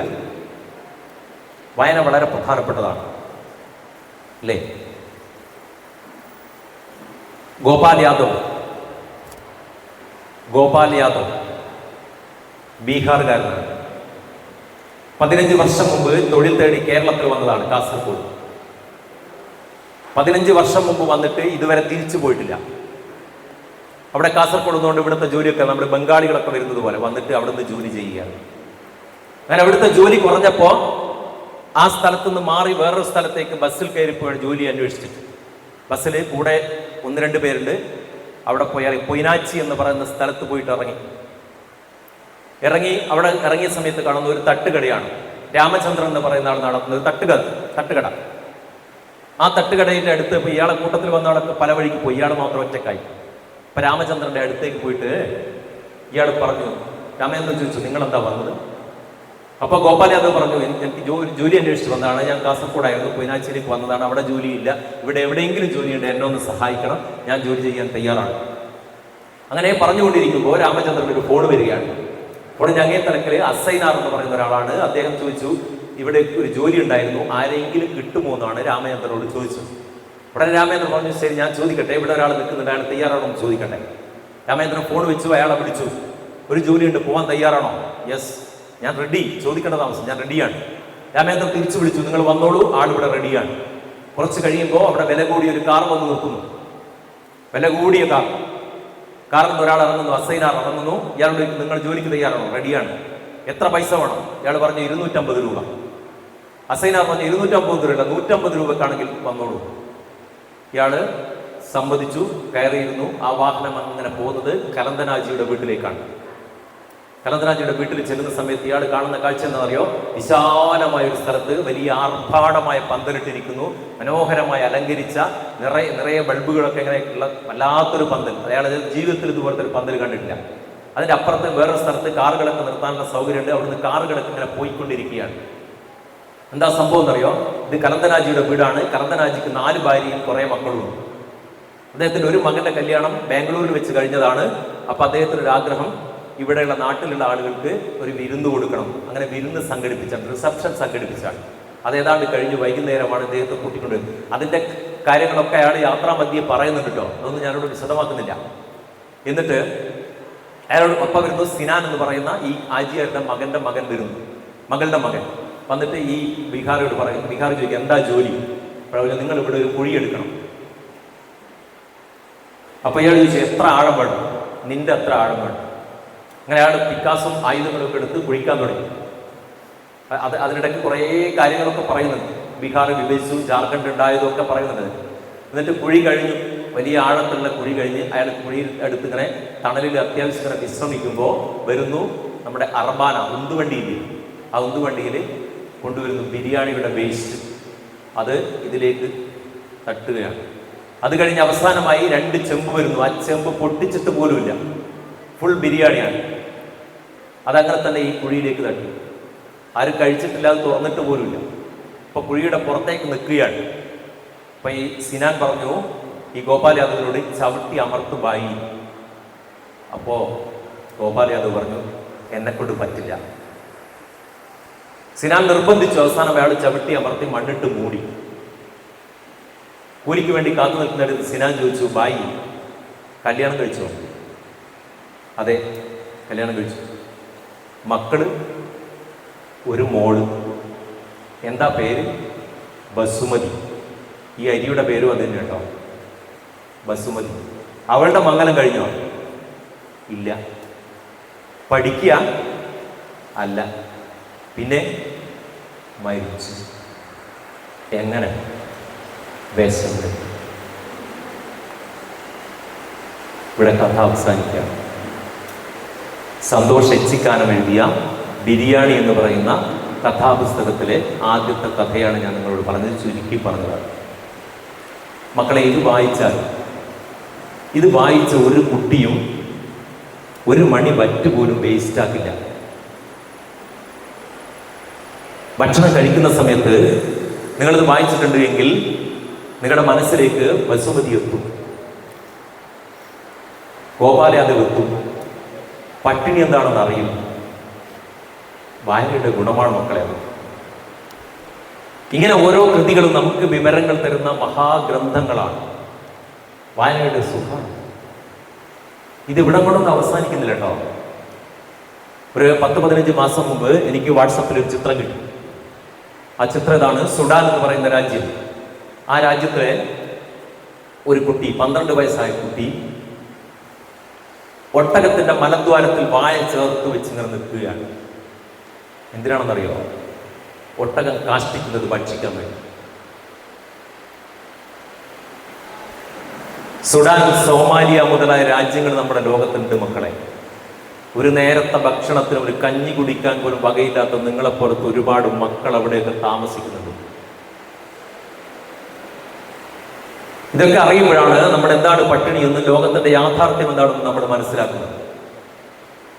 അതുകൊണ്ടാണ് ഞാൻ പറഞ്ഞത്, ഞാൻ അവിടെ നിന്നു കുറേ നേരം. നിങ്ങൾ ഭക്ഷണം കഴിക്കുന്ന സമയത്ത് അവിടെ കുറേ നേരം നിന്നു.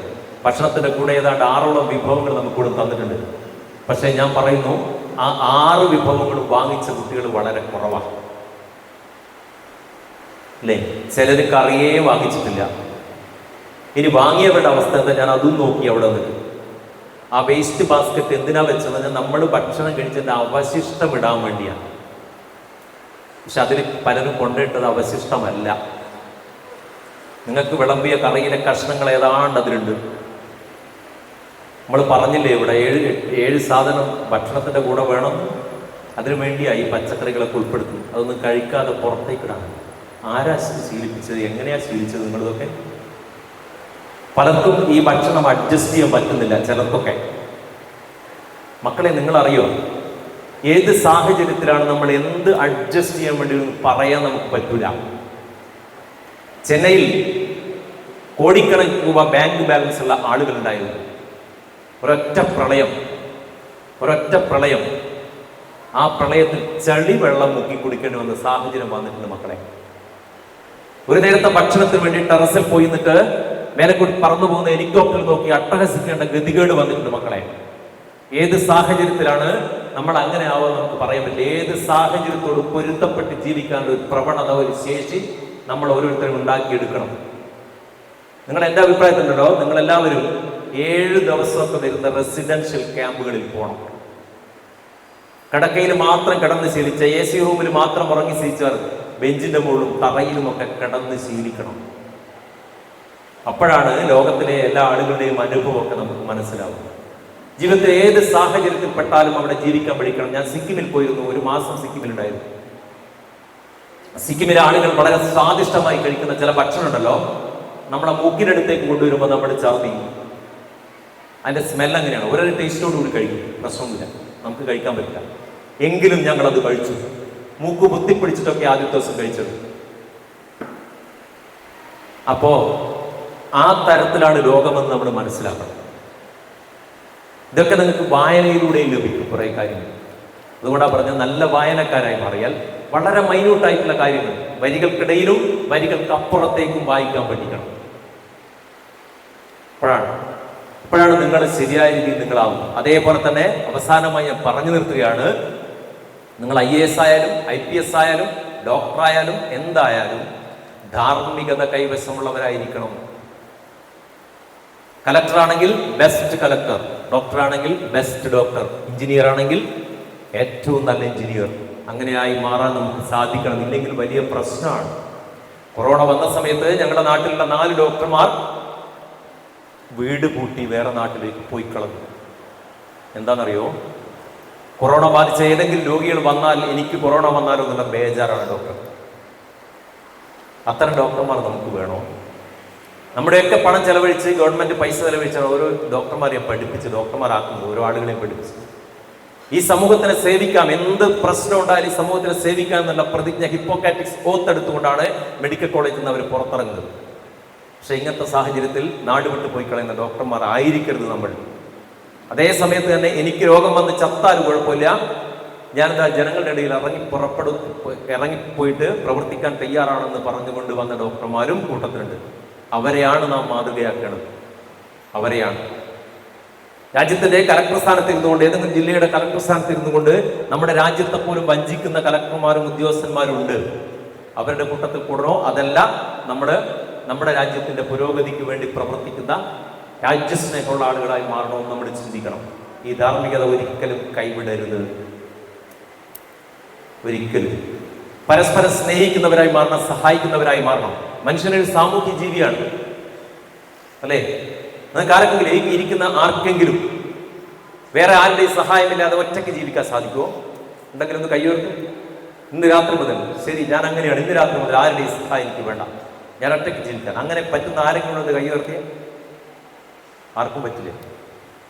കാരണം നമ്മളൊരു കൂട്ടായ്മയുടെ, നമ്മുടെ ശരീരം, നമ്മുടെ ഡ്രസ്സ്, നമ്മുടെ ഭക്ഷണം, നമ്മൾ ഉപയോഗിക്കുന്ന എല്ലാ സാധനവും ഒരു കൂട്ടായ്മയുടെ ഭാഗമാണ്. മറ്റു പലരും ചെയ്തത് കൊണ്ടാണ്, അല്ലേ? അതുകൊണ്ടാണ് നമ്മുടെ ഭക്ഷണത്തിന്റെ മുമ്പിലൊക്കെ ഇരുന്നു എന്ന് പ്രാർത്ഥിക്കുന്നത്. പ്രാർത്ഥന വെറുതെ അല്ല മക്കളെ. നിങ്ങൾ അഹങ്കരിക്കും ചിലപ്പോൾ. ഞങ്ങളെ പോക്കറ്റിലുള്ള പൈസ കൊടുത്ത് ഞങ്ങൾ അങ്ങാടിയിൽ പോയി വാങ്ങിയ അരി കൊണ്ടുണ്ടാക്കിയ ചോറ് കഴിക്കുമ്പോൾ ഞാനെന്തിനാ പ്രാർത്ഥിക്കുന്നത്? പക്ഷെ അത് നമ്മുടെ അരിയല്ല മക്കളെ. നിങ്ങളതിന്റെ പിന്നോട്ട് ആ അരിമണി എടുത്ത അരിമണിയോട് അതിന്റെ ചരിത്രം ഒന്ന് ചോദിച്ചു നോക്കുക. ആ അരിമണി പറഞ്ഞു തരും. ഒരുപക്ഷെ ആന്ധ്രയിലെ അല്ലെങ്കിൽ പഞ്ചാബിലെ അല്ലെങ്കിൽ തമിഴ്നാട്ടിലെ ഏതോ നെൽവയലിൽ അവിടുത്തെ കർഷകൻ അവരുടെ ഭൂമിയിൽ അവിടുത്തെ കർഷക തൊഴിലാളികൾ കിളച്ചുണ്ടാക്കിയ ആ നെല്ല് അദ്ദേഹം വളമിട്ട്, അദ്ദേഹം വെള്ളമൊഴിച്ച് അല്ലെങ്കിൽ വെള്ളം കൊടുത്ത് വളർത്തിയെടുത്ത നെല്ല്, അവിടുന്ന് തൊഴിലാളികൾ കൊയ്തെടുത്ത നെല്ല് വെതിച്ച് ചാക്കുകളിലാക്കി തലച്ചുമടാക്കിയും ലോറിയിൽ കയറ്റിയും ഒക്കെ മാർക്കറ്റിലേക്ക് എത്തിച്ച് അവിടുന്ന് ലോറിയിൽ കയറ്റി ട്രെയിനിൽ കയറ്റി നമ്മുടെ നാട്ടിലെത്തി, നമ്മുടെ വീട്ടിൻ്റെ അടുത്തുള്ള കച്ചവട കടയിലെത്തി, അവിടുന്ന് നമ്മൾ വാങ്ങിക്കൊണ്ടിരുന്നതാണ്. അപ്പൊ അതിന്റെ പിന്നിൽ, ഒരു അരിമണിയുടെ പിന്നിൽ ആയിരക്കണക്കിന് കർഷകരുടെയും കർഷക തൊഴിലാളികളെയും ചുമട്ട് തൊഴിലാളികളെയും ഒക്കെ അധ്വാനമുണ്ട് മക്കളെ. അതേപോലെ തന്നെ ഈ ഭൂമിയുടെ നല്ല രീതിയിലുള്ള പ്രവർത്തനമുണ്ട്. ഫലപുഷ്ടമായ മണ്ണും കാലാവസ്ഥയും മഴയും ഒക്കെ പ്രകൃതി തന്നതുകൊണ്ടാണ് ആ നെല്ല് വിളയാനിടയായത്. ഇവർക്കൊക്കെ നന്ദി രേഖപ്പെടുത്തിക്കൊണ്ട് ഒരു പ്രാർത്ഥന അതിന്റെ മുമ്പിൽ നമ്മൾ ചൊല്ലിയാൽ എന്താ കുഴപ്പം മക്കളെ? അവരെയൊക്കെ ഒന്ന് സ്മരിക്കണ്ടേ നമ്മൾ? എല്ലാം കൂട്ടായ്മയുടെ ഭാഗമാണ്. നമ്മളിങ്ങനെ നിലനിൽക്കുന്നുണ്ടെങ്കിൽ നമ്മുടെ കഴിവല്ല, നമ്മുടെ മാത്രം കഴിവല്ല. ഈ കൂട്ടായ്മയുടെ ലോകത്തുള്ള, നമ്മുടെ രാജ്യത്തുള്ള, നമ്മുടെ പ്രദേശത്തുള്ള ഒരുപാട് ആളുകളുടെ പ്രവർത്തനത്തിന്റെ ഫലമായിട്ടാണ് ഇങ്ങനെ മജ്ജയും മാംസവും. ഞാനിപ്പോ ഇവിടെ നിന്ന് ഇങ്ങനെ പറഞ്ഞുകൊണ്ടിരിക്കുന്നത് നേരത്തെ കഴിച്ച ചോറിന്റെ ഒരു ഊർജ്ജമാണ്. ആ ഊർജ്ജം എന്നിലേക്ക് ആവാഹിച്ചത് ഈ പ്രകൃതിയാണ്, ഈ കർഷകരാണ്, കർഷക തൊഴിലാളികളാണ്, അതിൽ ഉത്സവരാണ്. അവരെ ഞാൻ സ്മരിക്കണം നിർബന്ധമായിട്ട്. ഓരോന്നിനും അങ്ങനെ വിലയുണ്ട്. നമുക്കറിയാം, നമ്മുടെ മരങ്ങളെ ആരാധിക്കുന്നവരാണ്. നിങ്ങളുടെ വീട്ടുമുറ്റത്തൊരു മാവുണ്ട്, എല്ലാ വർഷവും നിറയെ മാങ്ങേണ്ടാവുന്ന മാവാണ്. ഏതാണ്ട് എത്ര വില വരും മക്കളെ ആ മാവിന്? പറയാൻ പറ്റുമോ? ഒന്ന് പറഞ്ഞാരെങ്കിലും നിങ്ങൾ പറഞ്ഞോ? ഞാനിപ്പം കച്ചവടമൊന്നും വരില്ല, എങ്കിലും പറയൂ. 800 100 രൂപ ഒരു മാവിന്റെ വിലയാണ് ചോദിക്കുന്നത്, അല്ലെങ്കിൽ ഒരു പ്ലാവിന്റെ വില. ഏതാണ്ട് എത്ര ഉണ്ടാവും? ഒന്ന് പറയൂ,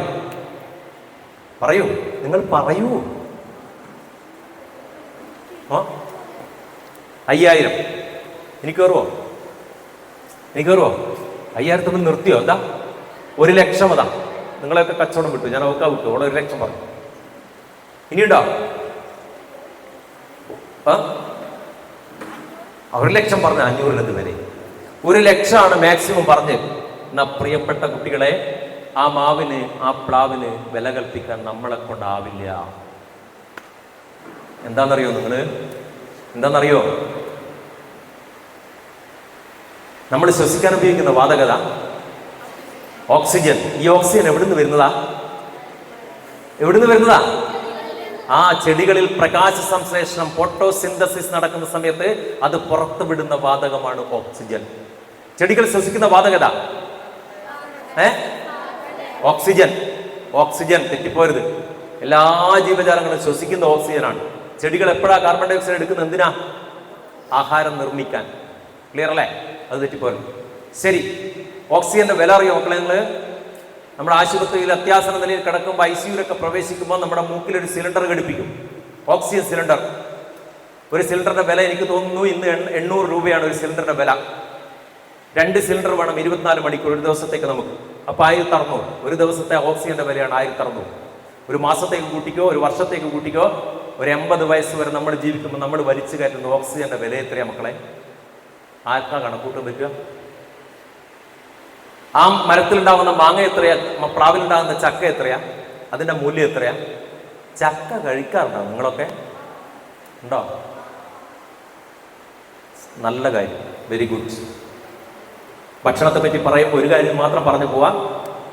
നമ്മൾ താമസിക്കുന്ന സ്ഥലത്തുണ്ടാവുന്ന ഭക്ഷണ സാധനങ്ങൾ എന്താണോ അതാണ് അവിടെ താമസിക്കുന്ന മനുഷ്യന് ഏറ്റവും പറ്റിയ ഭക്ഷണം.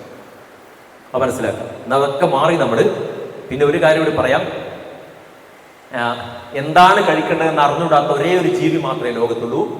അത് സുന്ദരമായിട്ട് നമ്മളാണ്. ബാക്കി എല്ലാ ജീവികൾക്കും, ഒരു പശുവിന്റെ മുമ്പിൽ നിങ്ങൾ നല്ല പളവള മിന്നുന്ന അയല കൊണ്ടാ ചുട്ടാൽ പശു കഴിക്കൂല. പശുവിനറിയാം അതെന്റെ ഭക്ഷണം അല്ലാതെ. പക്ഷെ നമ്മുടെ മുമ്പിൽ കരിച്ച് പൊരിച്ച് പ്ലേറ്റിലായി കൊടുക്കുന്ന എന്തും കഴിക്കും. അത് വയറ്റിലെത്തിയിട്ട് അസ്വസ്ഥത ഉണ്ടാകുമ്പോഴാണ് നമ്മൾ ആലോചിക്കുക കഴിച്ച് മോശമായി പോകുന്നതാണ്. ആണ് നമ്മുടെ അവസ്ഥ. കാരണം നമ്മൾ കഴിക്കുന്ന പലതിനെ പറ്റി നമുക്കറിയില്ല. ഒരു പാക്കറ്റിലൊക്കെ വാങ്ങുന്ന സാധനം എന്തുകൊണ്ട് ഉണ്ടാക്കിയെന്നറിയോ നമുക്ക്? ഇല്ല. നമ്മൾ ആലോചിക്കണം. ഞാൻ അങ്ങോട്ട് പോകുന്നില്ല, പോയിക്കോട്ടെ. അപ്പൊ ഞാൻ പറയുന്നത്, അതുപോലെ തന്നെ ഒരുപാട് കിളികൾക്കും ഒരുപാട് ജീവികൾക്കും വാസസ്ഥലമാണ് ഒരു മരം. ഒരു മരം. ആ മരത്തെ വില കൽപ്പിക്കാൻ നമ്മൾ ആളല്ല അല്ലേ? നേരത്തെ ഇവിടെ അമ്മേനെ പറ്റി സംസാരിക്കാൻ പറഞ്ഞു, സംസാരിച്ചു. അതിനെപ്പറ്റി സംസാരിക്കണമെങ്കിൽ നമുക്ക് എന്തേ പറ്റില്ല. വല്ലാത്തൊരു ഒരു സംഭവമാണ് അമ്മ എന്ന് പറയുന്നത്. നിങ്ങളൊന്ന് ചിന്തിക്കണം അതിനെപ്പറ്റി. ലെതർ പാക്ക് എന്ന് പറയുന്ന ഒരു ആമയുണ്ട്, കടലാമ. കടലാമ കുറേ തരത്തിലുണ്ട്. അതിൽ ഒന്നിന് പേരാണ് ലെതർ പാക്ക്. ആ ആമ, തള്ളയാമ മുട്ടയിടാൻ വേണ്ടി തിരഞ്ഞെടുക്കുന്ന ദിവസം എന്താണെന്നറിയോ? നമുക്ക് ഡിസംബർ മാസത്തിലെയും ജനുവരി മാസത്തിലെയും പൗർണമി ദിവസമാണ് മുട്ടയിടാൻ വേണ്ടി തരാം. ആമ എവിടെയാ മുട്ടയിടുക? എവിടെ? കടലിൻ്റെ അടിയിലാണ്, കടൽ തീരത്ത്. ഓക്കെ. ഈ ആമ ഈ ദിവസം തിരഞ്ഞെടുക്കുന്നത് എന്തുകൊണ്ടാണെന്നറിയാം? അന്ന് ആ ഡിസംബറിലെയും ജനുവരിയിലെയും പൗർണമി ദിവസം സൂര്യൻ അസ്തമിക്കുമ്പോഴത്തേക്ക് ചന്ദ്രൻ ഉദിക്കും. 24 മണിക്കൂറും വെളിച്ചം ഉണ്ടാകുന്ന ദിവസമാണ് ഡിസംബർ ജനുവരി മാസത്തെ പൗർണമി ദിവസം, ഫുൾ മൂൺ ഡേ. അന്ന് രാത്രി 2 മണിക്ക് ശേഷം ഈ ആമ കരയിലേക്ക് കയറി വരും. 2 മണിക്ക് ശേഷമേ കയറി വരൂ. എന്താ അങ്ങനെയെന്നറിയോ? അതിനറിയാം, അല്ലെങ്കിൽ അത് മനസ്സിലാക്കുന്നു. രാത്രി സഞ്ചരിക്കുന്ന ജീവികളുണ്ട്, കുറുക്കൻ, പുലി, നരി, ചെന്നായി മുതലായ സാധനങ്ങൾ. അതൊക്കെ ഭക്ഷണം കഴിച്ച് അവരവരുടെ കൂടുകളിലേക്ക് മടങ്ങിയിട്ടുണ്ടാവും. ആ സമയമാകുമ്പോഴത്തേക്ക് മനുഷ്യന്മാർ വന്നു തുടങ്ങിയിട്ടുണ്ടാവില്ല. അപ്പം കരയിലേക്ക് വരും. എന്നിട്ട് പറ്റിയൊരു സ്ഥലം കണ്ടെത്തി അവിടെ മാന്തി ഒരു കുഴിയെടുക്കും. ആ കുഴിയുടെ മേലെ ഇരുന്നുകൊണ്ട് ഏതാണ്ട് 200-നും 300-നും ഇടയ്ക്കുള്ള മുട്ട ആ കുഴിയിൽ നിക്ഷേപിക്കും. എന്നിട്ട് ആ കുഴി വീണ്ടും മണ്ണിട്ട് മൂടി അവിടെ ലെവലാക്കും. എന്നിട്ട് കുറച്ച് അപ്പുറത്ത് പോയിട്ട് അവിടെയൊക്കെ കുഴികൾ കുഴിച്ച് വെക്കും കുറേ. ഇതിനെന്നറിയാം, അഥവാ ആരെങ്കിലും വന്ന് തപ്പിയാൽ മനസ്സിലാവാതിരിക്കാൻ. എന്നിട്ട് തിരിച്ച് കടലിലേക്ക് പോകും. കുഞ്ഞുങ്ങൾ ദിവസം എത്തിയാൽ വിരിഞ്ഞിട്ട് അതിൽ നിന്ന് കയറി കടലിലേക്ക് പോവുക ചെയ്യാം. അപ്പം നിങ്ങൾ നോക്കൂ, ആ അമ്മയുടെ ഒരു കരുതൽ നിങ്ങൾ ആലോചിച്ചു.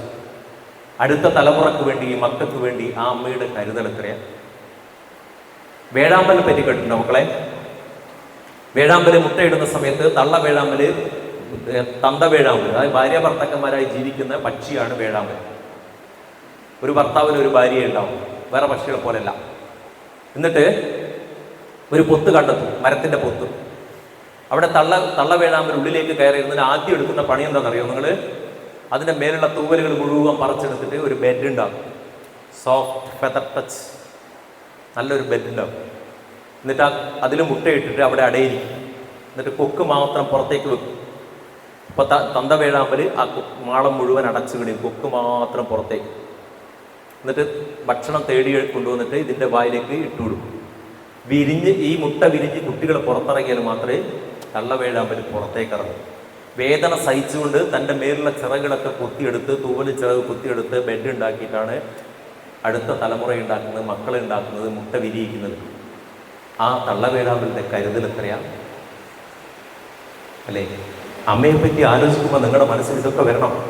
ശങ്കരാചാര്യർ അവസാന കാലഘട്ടത്തിൽ അമ്മയുടെ അടുത്ത് വന്നിട്ട് അമ്മയ്ക്ക് ഒരു കൃതി എഴുതുന്നുണ്ട്, മാതൃപഞ്ചകം എന്ന കൃതിയുടെ പേര്. അതിൽ ആദ്യത്തെ വരി ഇങ്ങനെയാണ്: നൈരുച്യം തനുശോഷണം മലമയി ശയ്യാജ സംവത്സരേ. നൈരുച്യം, അല്ലയോ അമ്മേ, ഞാൻ വയറ്റിൽ കിടക്കുന്ന സമയത്ത് നിങ്ങൾക്ക് രുചി തോന്നാതിരുന്നിട്ടുണ്ടോ അമ്മേ? പല ഭക്ഷണവും കഴിക്കാൻ പറ്റില്ല നമ്മുടെ വയറ്റിൻ്റെ സമയത്ത്. അമ്മക്ക് ഛർദ്ദിക്കാൻ പറ്റും അല്ലേ? നൈരുച്യം തനുശോഷണം, ഈ ശരീരം ശോഷിച്ചു പോയിട്ടുണ്ടോ അമ്മേ? ക്ഷീണം പിടിക്കും, കാരണം ഭക്ഷണം നമുക്കും കൂടി വേണം, ഉള്ളിൽ നമ്മളുണ്ടല്ലോ. പിന്നെയോ മലമയി ശയ്യാജ സംവത്സരേ, ഏതാണ്ട് ഒരു വർഷക്കാലത്തോളം മലത്തിലും മൂത്രത്തിലും കിടന്നിട്ടുണ്ടോ അമ്മേ? ആലോചിച്ചിട്ടുണ്ടോ മക്കളെ? ഉണ്ടോ? അങ്ങനെയാണ്. കാരണം നമ്മൾ വളരെ നിസ്സഹായരാണ്. പ്രസവിച്ച് കഴിഞ്ഞ ഉടനെ തന്നെ നടന്ന ആരും കൊണ്ടോ ഈ കൂട്ടത്തിൽ ഉണ്ടോ? അറിയില്ല. ഇപ്പോഴത്തെ കാലത്ത് ചിലപ്പോൾ ഉണ്ടാവാം. ശരി, ഒരു പശുക്കുട്ടി പ്രസവിച്ച് പശുക്കുട്ടി ഉടനെ തന്നെ ചാടി വേണ്ടിയിട്ട് അമ്മയുടെ പാല് കുടിക്കാൻ വേണ്ടി പോകും. മുട്ട വിരിഞ്ഞു വരുന്ന ഒരു താറാക്കുട്ടീനെ നിങ്ങളെടുത്ത് വെള്ളത്തിട്ട സുന്ദരമായിട്ട് നീന്തിപ്പോകും. നമ്മളെടുത്തിട്ട എന്തായിരിക്കും അവസ്ഥ അല്ലേ? 3 മാസം കഴിയും നമ്മളൊന്നും തിരിഞ്ഞു കിടക്കാൻ പോകും. അത്രയും നിസ്സഹായ അവസ്ഥയിലാണ് നമ്മൾ ജനിക്കുക. ആ സമയത്ത് അമ്മ ഉറങ്ങൂല. ഉറങ്ങിയാലും അമ്മ ഉറങ്ങൂല. അതറിയോ? എന്തെങ്കിലും കാരണവശാൽ ഒരു തുണിയെ നമ്മുടെ മുഖത്തേക്ക് വീണാൽ നമ്മൾ ശ്വാസം മുട്ടി മരിച്ചു പോകും. അത് തട്ടി മാറ്റാനുള്ള ശേഷി പോലും നമുക്കില്ല. ഒരിളക്കം ഉണ്ടാകുമ്പോഴത്തേക്ക് അമ്മ ഉറക്ക് തെളിയും. എന്നിട്ട് ആ കിടക്കുന്ന സ്ഥലത്താണ് നമ്മൾ 1ഉം 2ഉം ഒക്കെ നിർവഹിക്കുക. ചിലപ്പോൾ രാത്രി നേരം വെയിറ്റൊക്കെ ആകുമ്പോൾ അമ്മ അതിൽ തന്നെ കിടന്നുറങ്ങും. അതൊക്കെ കഴിഞ്ഞ് ഒരുവിധം നമ്മളെ ഉറക്കി കിടത്തി അമ്മ ഒന്ന് ഭക്ഷണം കഴിക്കട്ടെ എന്ന് വിചാരിക്കും. ഭക്ഷണം എടുത്ത് കഴിക്കാൻ നോക്കുമ്പോൾ നമ്മൾ വലിയ വലിയ നിലവിളി തുടങ്ങിയിട്ടുണ്ടാവും. ഉടനെ അമ്മ അവിടെ നിന്ന് എണീറ്റ് ഓടിപ്പോയി നമ്മളെടുത്ത് വന്ന് മടിയിൽ കൊണ്ട് കിടത്തി ഭക്ഷണം കഴിക്കാനുള്ള പുറപ്പാട് നോക്കുന്ന സമയത്തേക്ക് ചിലപ്പോൾ നമ്മൾ ചെറുന്ന് മൂത്രമൊഴിച്ച് കൊടുക്കും ഈ ഭക്ഷണത്തിൽ. ഇതൊക്കെ സഹിച്ചിട്ടാണ് മക്കളെ അമ്മ നമ്മളെ വളർത്തിക്കൊണ്ടുവന്നൊരു ഓർമ്മ നിങ്ങളുടെ മനസ്സിലുണ്ട് എങ്കിൽ അമ്മയോട് പെരുമാറുന്നതിലും സംസാരിക്കുന്നതിലും ഒക്കെ നിങ്ങളുടെ മനോഭാവത്തിൽ മാറ്റം ഉണ്ടാവും. പിന്നെ അമ്മയെ പറ്റി പറയാൻ വിളിച്ചാൽ നിങ്ങളെ നാവിലൂടെ 1000 വാക്കുകൾ അങ്ങനെ പുഴ ഒഴുകുന്നത് പോലെ വരും.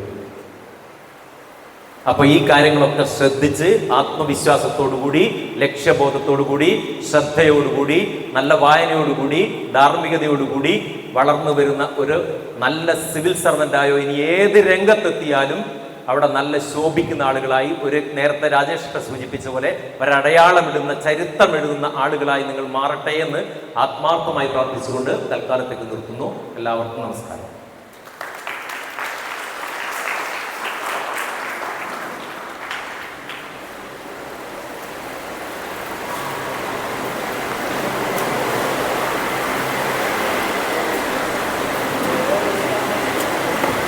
മാഷ് കൈലി പോലെ കേട്ടോ,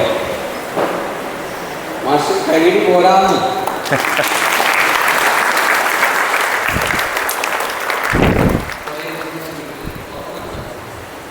ചില ആൾക്കാരൊക്കെ എന്നെ നോക്കി ഇങ്ങനെ കാണിക്കുന്നത് ഇങ്ങോട്ട് വരും. എനിക്കാണെങ്കിൽ ക്ലാസ്സിൽ നിന്ന് ഉറങ്ങുന്നത് കാണുമ്പോൾ എന്നോട് തന്നെ കാരണം ഒരാൾക്ക് ഉറങ്ങാൻ പറ്റുന്നില്ല. ഉറങ്ങാൻ പറ്റുന്ന ഒരാൾക്ക് സന്തോഷം സമാധാനം കിട്ടപ്പെടണം. അപ്പോൾ നമ്മളൊക്കെ കാണുമ്പോൾ നിങ്ങൾക്ക് കിട്ടി തുടങ്ങിയാൽ ഒരുപാട് സന്തോഷമായിട്ട് ഉറങ്ങാൻ തോന്നി കുറേക്കൂടെ ഉറക്കം നടിക്ക് ഒരു അപകടം ഉണ്ടാക്കുന്ന കാര്യം. പ്രത്യേകിച്ച് ഈ ഒരു പ്രായം, ഏത് പ്രായമാണ്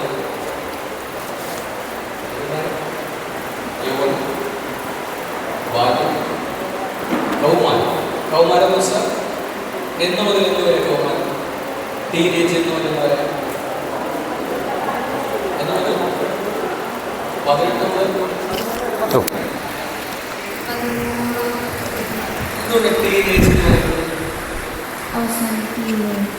വാക്കിൻ്റെ അവസാനം എന്ത് വരുന്നു? ടീൻ വരുന്നല്ലേ? 13, 14, 15, 16, 17, 18, 19 ടീൻ വരുന്നതുകൊണ്ടാണ്. ടീനേജിൻ്റെ പ്രത്യേകത ഞാൻ പറയാതെ തന്നെ നിങ്ങൾക്കറിയാം. ഏറ്റവും വലിയ പ്രത്യേകത പഠനത്തോട് താല്പര്യം തീരെ ഉണ്ടാവില്ല. പുസ്തകം തുറക്കുമ്പോൾ തന്നെ മനസ്സിലൊരു ചിന്ത ഓടി വരാറില്ലേ, ഇത് എഴുതിയവൻ എങ്ങനെ എൻ്റെ കൈ കിട്ടിയിരുന്നെങ്കിൽ.